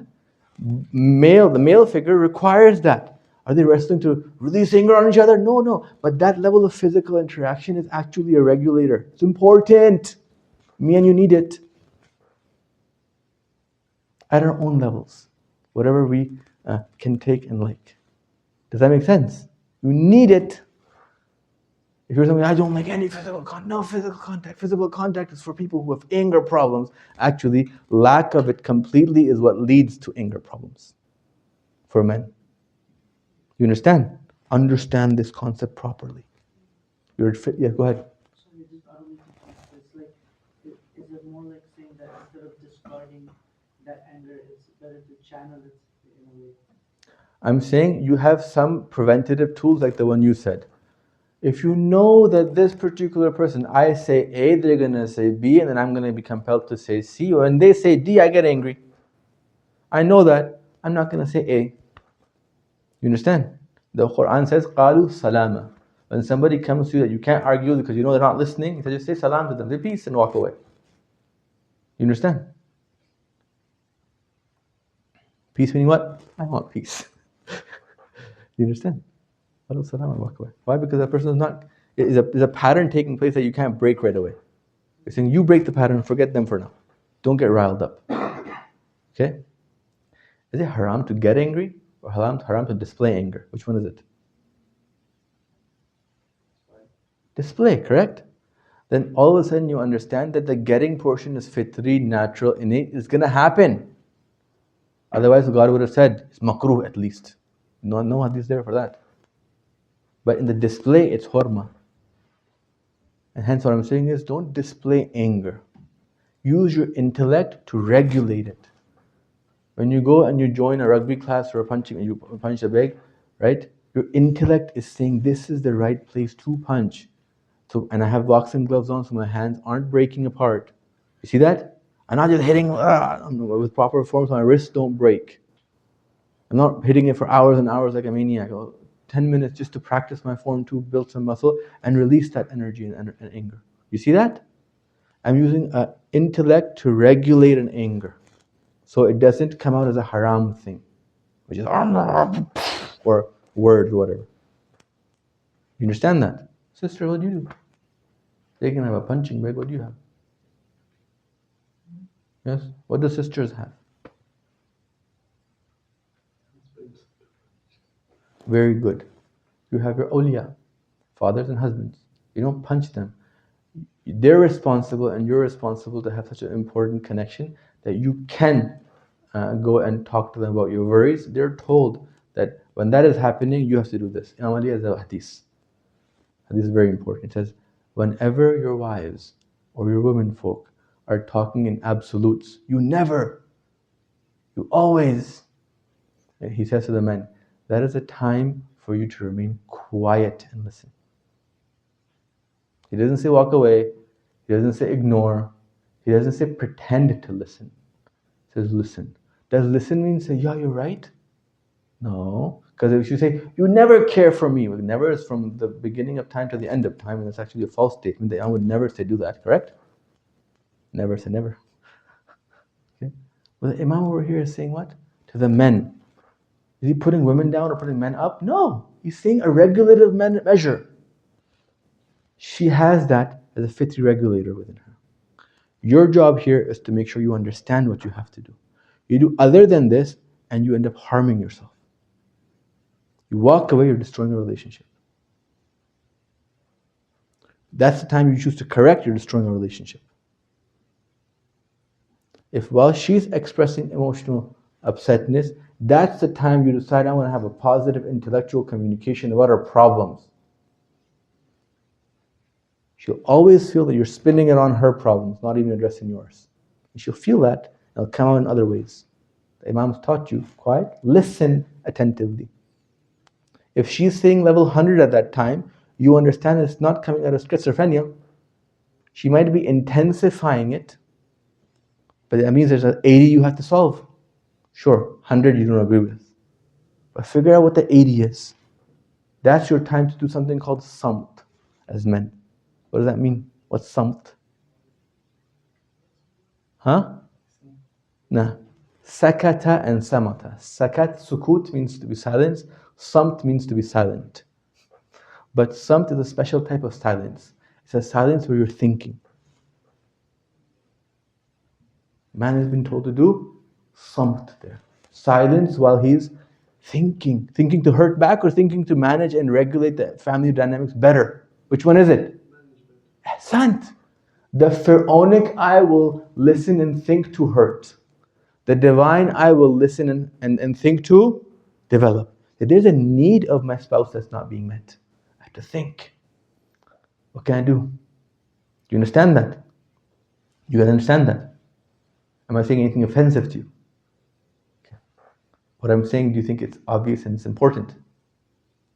Okay. What I just said, have you considered that before? In any training videos or courses on marriage? Have you? Anybody told you, go get a punching bag, told you, listen, quiet? No. You need those. In your scheduling time, put, okay, weekly regulators. If you don't have the preventative things, you might need daily. But if you have the preventative things, have weekly. For brothers, it looks like rugby, gym, boxing, whatever. Just 10 minutes, 20 minutes. For sisters, it might look like this is a time where we actually get to discuss and talk and reflect and just communicate and connect. You understand that? Scheduling that in prevents it from coming up at the wrong time. What happens if you don't schedule that talk in and your spouse wants to talk to you, right? And it's in just before your exam or you're preoccupied somewhere else. Could you do what you're supposed to do? No, you can't. If you don't inform him, consider when you're scheduling it.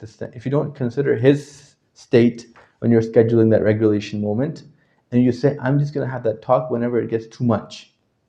Okay? That's like the guy saying, I'm going to blow up whenever blood pressure gets too much. That's bad. That's why the regulator is scheduled in. For the sisters too, it's the same thing. This is the time, but I got to be considerate.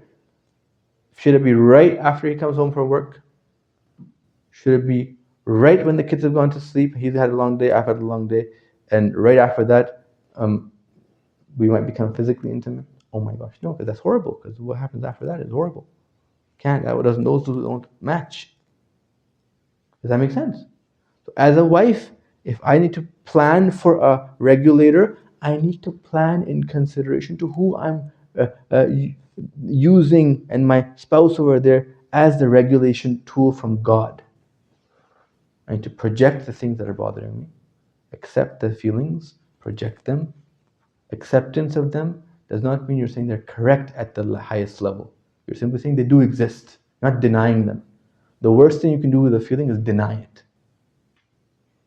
It's like denying the sun while in the broad daylight. You understand? That's what kufr is.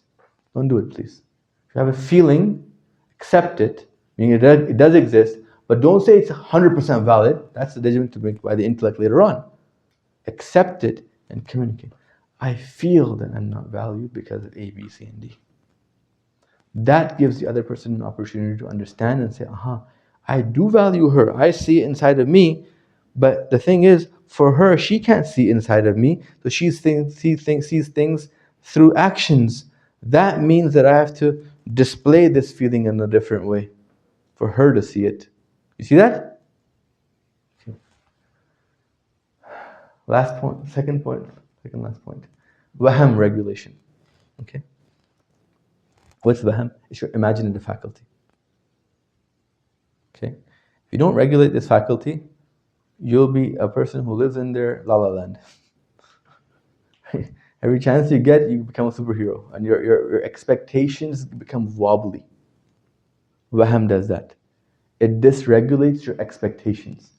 You come to a seminar about time management, you expect to leave a mujtahid in it. You understand? You understand? You come to teach for, I don't know how many hours I've been teaching, 1, 2, 3, 4. You come to teach for 5 hours and you expect everyone to be like jumping up and down and say, wow, for 5 hours. Come on, man. You're doing a lot better than what I expected. You see that? Waham regulated, when you understand you have a creative need and you apply it appropriately, you're preventing that creativity from coming somewhere else. Your kids have a creative need, correct? If you don't provide for them papers and pencils to color, they're going to color your walls. Okay? Provide papers and pencils for them to color. Let that creative need come out in a particular place. Then put the papers and pencils away. And they're not going to kind of play at things that they shouldn't be playing at. Does this break? They have a creative need to find out and to play, and so on. So one of the mustahab things in our ahadith to allow kids to play with sand for that reason. It continuously makes you creative. It's like the most malleable thing that you can have freely available to you. You see that? Okay. The same thing applies to you and me too. Find a particular place where you can project your creativity. You'll find Allah has given you a hint. Ask your fitra, what do I like to do in a creative manner? Some might say, I like to make poems. I might say, I like to write. I like to draw. I like to color. Do something. Please get connected with that. The Ahlul Bayt gave us the most elegant and beautiful words that are so beautiful to even listen to. You think they were not creative? You think Imam Ali wasn't a creative person? Nahjul Balagha, peak of eloquence. The poets of the time were like, whoa. Do you think that was because he wasn't somebody who had creative capacities? No. His kids, Sayyidah Zainab, look at her speeches. Oh my God. When she enters Sham, she gives a speech. The narrator says, as she was speaking, there was a pin drop silence because of how eloquent she was. See that? Did she wake up one day and just have that eloquence? What did we say about Imam Ali's sons? They have to practice, right? Women too. There's a book called Balaghatun Nisa, the eloquence of ladies. And you can find sermons there. Say the Fatima sermons are there. Oh my God, eloquence like next level. Men and women both need that. We're coming to the end. You also have to have something called intellectual regulation. Okay? Your intellect is what makes you pick your occupation. And occupation in some phases is linked to money, in other phases linked to studies. But your occupation is of two types. Okay? Oh, come on. Go next. Go next, buddy. Occupations of two types. One type is called quantitatively primary occupation, the thing you put the most time in. Then it's qualitatively your primary occupation. I think that's most important to you.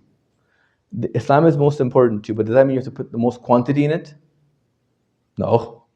Learning Islam, learning Islamic rules. You have to put 8 hours. To show that it's important to you, do you have to put 8 hours of your day in it? No, that'd be crazy. Prayer is important to you, but do you have to put 8 hours of it in it? No. Hence you have two types of prioritization. Quantitatively primary and qualitatively primary. So in your schedule right now, display those two things for yourself. What occupies your time? It's typically education or job. Okay? Or twiddling your thumbs on a sofa, but please don't do that. It's either education, it's either the striving for knowledge or the striving for money. But there's a strive there. So put that in. You could be looking for work, but that's your primary quantitative occupation. You see that? If you don't have this, a big chunk of your day is missing and you're going to feel unsuccessful. Does that mean everybody should be career driven? No. Understand you need to have a primary occupier. If it's not money, it has to be something else. Do philanthropy, do volunteer, or create a project, be creative, do whatever, but make sure it's something that you're building, striving, and developing.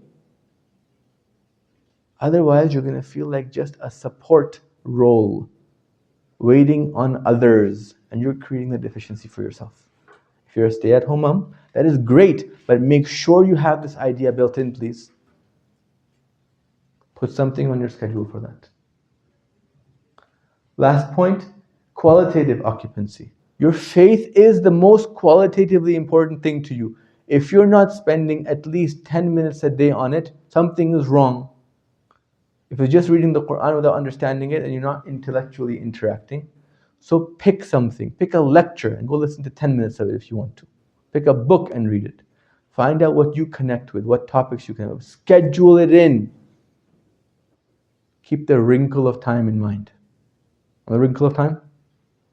Every hour has a wrinkle, right? You want to schedule this point into your schedule with a particular understanding. If you're putting it at 4 a.m. and you're a wrinkly time there, it's not going to work out. Last point, and I'm going to let you guys go. Spiritual needs. Does spirituality mean you're not going to have problems? The people with the most problems was who? The Ahlul Bayt. Can anybody in the world right now say that what Imam Sajjad went through, right? Anybody in here feel like, yeah, I went through that too? No. Close to that? No. You understand that? People with the higher your piety level is, in fact, the correlation is the higher your problem is going to be. The Prophet said that. Someone came to the Prophet and said, I like Imam Ali. If you like Imam Ali, be prepared for problems. Prophet hadith. Okay. What does piety do then? I told the person, if you want money, eat food. And he ate a slice of pizza, and he opened his wallet and no money came up. And he was like, so it doesn't work. That's silly. You eat food to get energy. You get energy to go out and do work. Okay? But you eat food to earn money. It provides you the means and tools and fuels to do what you got to do. You understand? Ibadat and spiritual actions provide you the food you need to deal with problems appropriately. They don't make problems disappear, they increase your capacity in dealing with them. Period. So then the litmus test of a pious person is, can he control his anger? Can he control his stomach? Is he an overeater? It doesn't matter how big the sajda thing over here is. If his eating is basically, I eat out of time, not out of need. That's not piety. Problem. Appearance of piety, perhaps not the actuality at some degree. Go study that for yourself. Spirituality creates that. It gives you the resources and the fuel needed for what? For the next phase, which is to now appropriately interact with the hardship. To appropriately interact with the deficiency. Just like how food gave you the fuel to appropriately interact with the deficiency. Your bank account was empty. You see that? Everybody following along? Okay, let's go. In your day, put your spiritual needs there. Allah has already established them for you. Put your 5 salahs there. 3 chunks of it for most people. Put it down. Does it move around? Sure it does. Plan for the week at least. Roughly. Is salah the only thing you need to plan for? No. How long does it take to read 1 page of the Quran? If you not good in Arabic, you can play an audio recording of it. How long does it take? Give me a guess. Guess. You know you're really off. You really off. Max 2 minutes and 30 seconds to 3 minutes. I'm not talking about speed reading, I'm talking about the qari. Put minshabi, murattal. أعوذ بالله من الشيطان الرجيم بسم الله الرحمن الرحيم الحمد لله رب العالمين. 3 minutes, 1 page done. Not alhamdulillah, full page. You understand? Can any Muslim claim, I don't have time for that? And then if they don't do it, does the Quran have the right to ask you, why? You've been told the Quran will complain on the Day of Judgment. You see why now? In your schedule, place down that you will give the Holy Quran 5 minutes of your day. You will get an audio recording if you need to, and you'll read only 1 page. If you're not good at reading, use the audio recording. If you're good at reading, read yourself. But you should be going at no longer pace than 3 minutes to read 1 page. Put down in your schedule somewhere 5 minutes of that time. Right after that time, put 5 minutes to just think about what you read. You could look at one verse translation. It takes 30 seconds to look that up. And you have 4 minutes to think on that. Put a timer on. Put a timer on and commit to that. Does that make sense? Place it somewhere appropriate. Remember the wrinkle of time. The hand baby guy is not here yet, so we still have some time. Quran is done, Salah is done. Who's left? Are we Shias or no? Are we? Yes, you are. We can't forget our Imams. There's something called ziyarah. Something called the daily ziyarah. Okay? The Ahlul Bayt have broken apart the 7 days and have ascribed a day to a specific Imam. How long does it take to do the daily ziyarah? Still high. See that? 5 to 6 minutes. Okay? In your schedule somewhere, place that time. You're just saying salam. And when you're reciting, you're not reciting that thing, you're going to a meeting. It's like a Google Meet meeting. Okay? Literally, it's a Google Meet meeting. Like imagine like the Imam is in front of you, you say salam alaikum. If you have a difficulty, imagine the Zari there, for example. You can't see the actual Imam, imagine the Zari at least. Right? When you are entering any haram, it says in the Izn Dukhul, it says, Ashhadu an, I bear witness, Allah.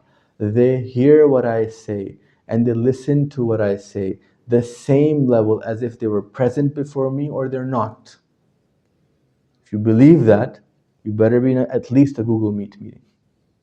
If you're reading a newspaper, re-question what you're doing. You see that? 5 minutes. Am I saying do Ziyarat Ashura, Ziyarat War? Am I saying any of that? No. Then the Imam himself has prescribed. In the 7 days he's broken down. He says, to remember all 14 Masameen for you in 1 day might be difficult. I've broken it down for you. Saturday is specific to the Holy Prophet only. Sunday is specific to Imam Ali and Sayyidah Fatima. Monday is specific to Imam Hassan and Hussein. See that? Friday is specific to the 12th Imam. Thursday is specific to Imam Hassan Askari and a few Imams. You see that? He's managed it this way. Can you stick to that one? You can. In your schedule, put a place for 5 minutes of that. So you've listened to Allah speak, Quran. You've thanked the ones who connect you to Allah, ziyarah. Now you gotta speak to Allah too, correct? The daily dua, 5 minutes or less. Suggestion, after Dhuhr Salah, put the dua. After Maghrib Salah, put the ziyarah or vice versa. Do you pray every day? Yes. Make it a connected chain. The salahs are called pillars in your deen. When you attach something to the pillar, it's stable. If it's not attached to a pillar, it's not stable. Whenever you want to develop a habit, in the hawza, our classes are attached to salah. When's your class? 1 hour before salah, 2 hours before salah. When's your class? 3 hours after salah. Do you understand? If you attach things to these pillars, it remains stable. It also secures the pillars too, because that becomes your hallmark. Can anybody ever forget January 1st? Why? Because it became a pillar to recognize the year. Yes? The moment you recognize something as a pillar, that can't be forgotten. It becomes innate to you. You resonate with it so much better. Have a horrible relationship with salah because it's not a pillar for you. Make it a pillar in your schedule. You see that? Connect things to it with it.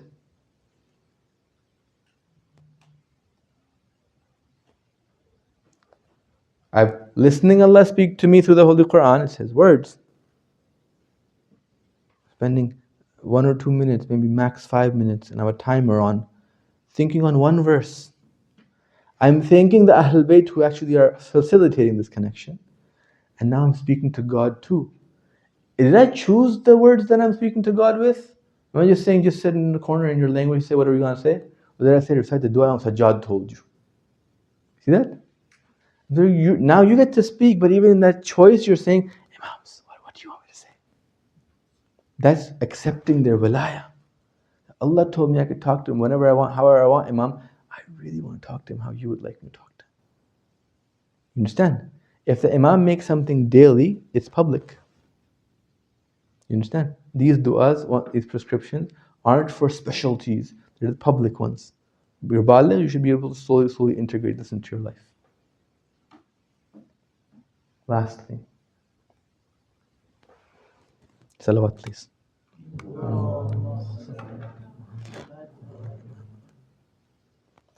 Your timetable should have a lot of white slots. Find your specific things that occupy you. So do you have a husband? Yes. Do you have a wife? Yes.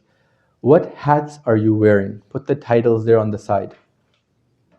Put your responsibility on the side. You're a son? Yes. That means you have to spend time to your parents. You gotta give it somewhere. You're a brother? You gotta put time there.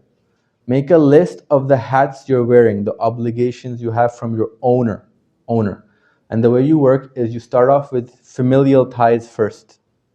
Okay?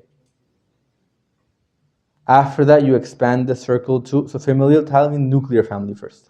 Mom, dad, spouse, like Sila Raham, for example. Okay? Second circle, right, is friends who live close to you, around you. Okay? Third circle is family who lives far away. Family who lives close to you, if you're that lucky, and that circle goes between nuclear family and friend circle. You see that? You have to schedule those into your week somewhere. Decide. If nothing else and they're not available, you have to at least sit and do dua for them in that time. How long does doing the dua take? How long? 10 seconds, right? But if you scheduled it in, that if I can get a phone call in at that time, alhamdulillah, if I don't, I'm going to at least pray for them. What are you doing? You're bringing your tawajjuh towards them in that time. Correct? What happens when you're focused on something? It becomes more emboldened for you. Okay? Focus on this thing for a second. Focus. The longer you're focusing, the more you're able to see details in it. You understand that? You can see, if there's a smudge on the screen, you could see it better. The more you focus, the more your relationship with it grows, and hence your knowledge of it grows, and hence your responsibility towards fulfilling that need grows in terms of the family unit. Okay? This concludes the session for today. Salawat, please. Allahumma salli ala Muhammad wa ali Muhammad. I'm really sorry for making you very, very tired. Whatever is left of your templates, you can take a picture of it if you want me to give you one-to-one responses. I will provide my email address to the admin. You're more than welcome to, and I will go through every single one that you email to me. Email it to me, I will read it, assess it, and I will respond with my thoughts on it in the email. I won't take up too much time unless you want to read. See that? I'm offering that to you. Fi amanillah. You guys can leave. Allah Hafiz.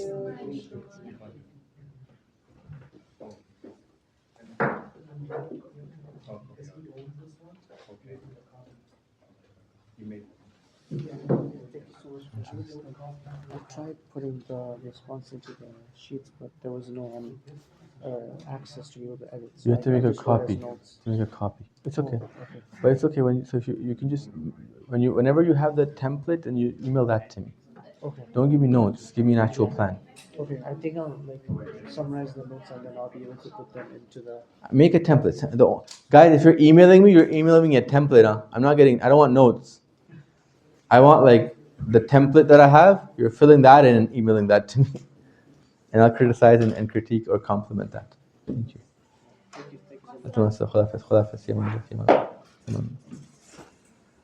One thing that would really help me is if you had constructive criticism. You relay to the admin. Admin, please relay everything to me. I don't need to know who said it, but I need to know everything that was said. Is that okay? Thank you so much. Salawat, please.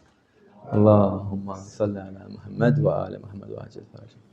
I think they have to close up as soon as they can. So I'm going to stand outside, and if anyone wants to talk to me, I'll be over there. Otherwise, let's leave. Let's skedaddle.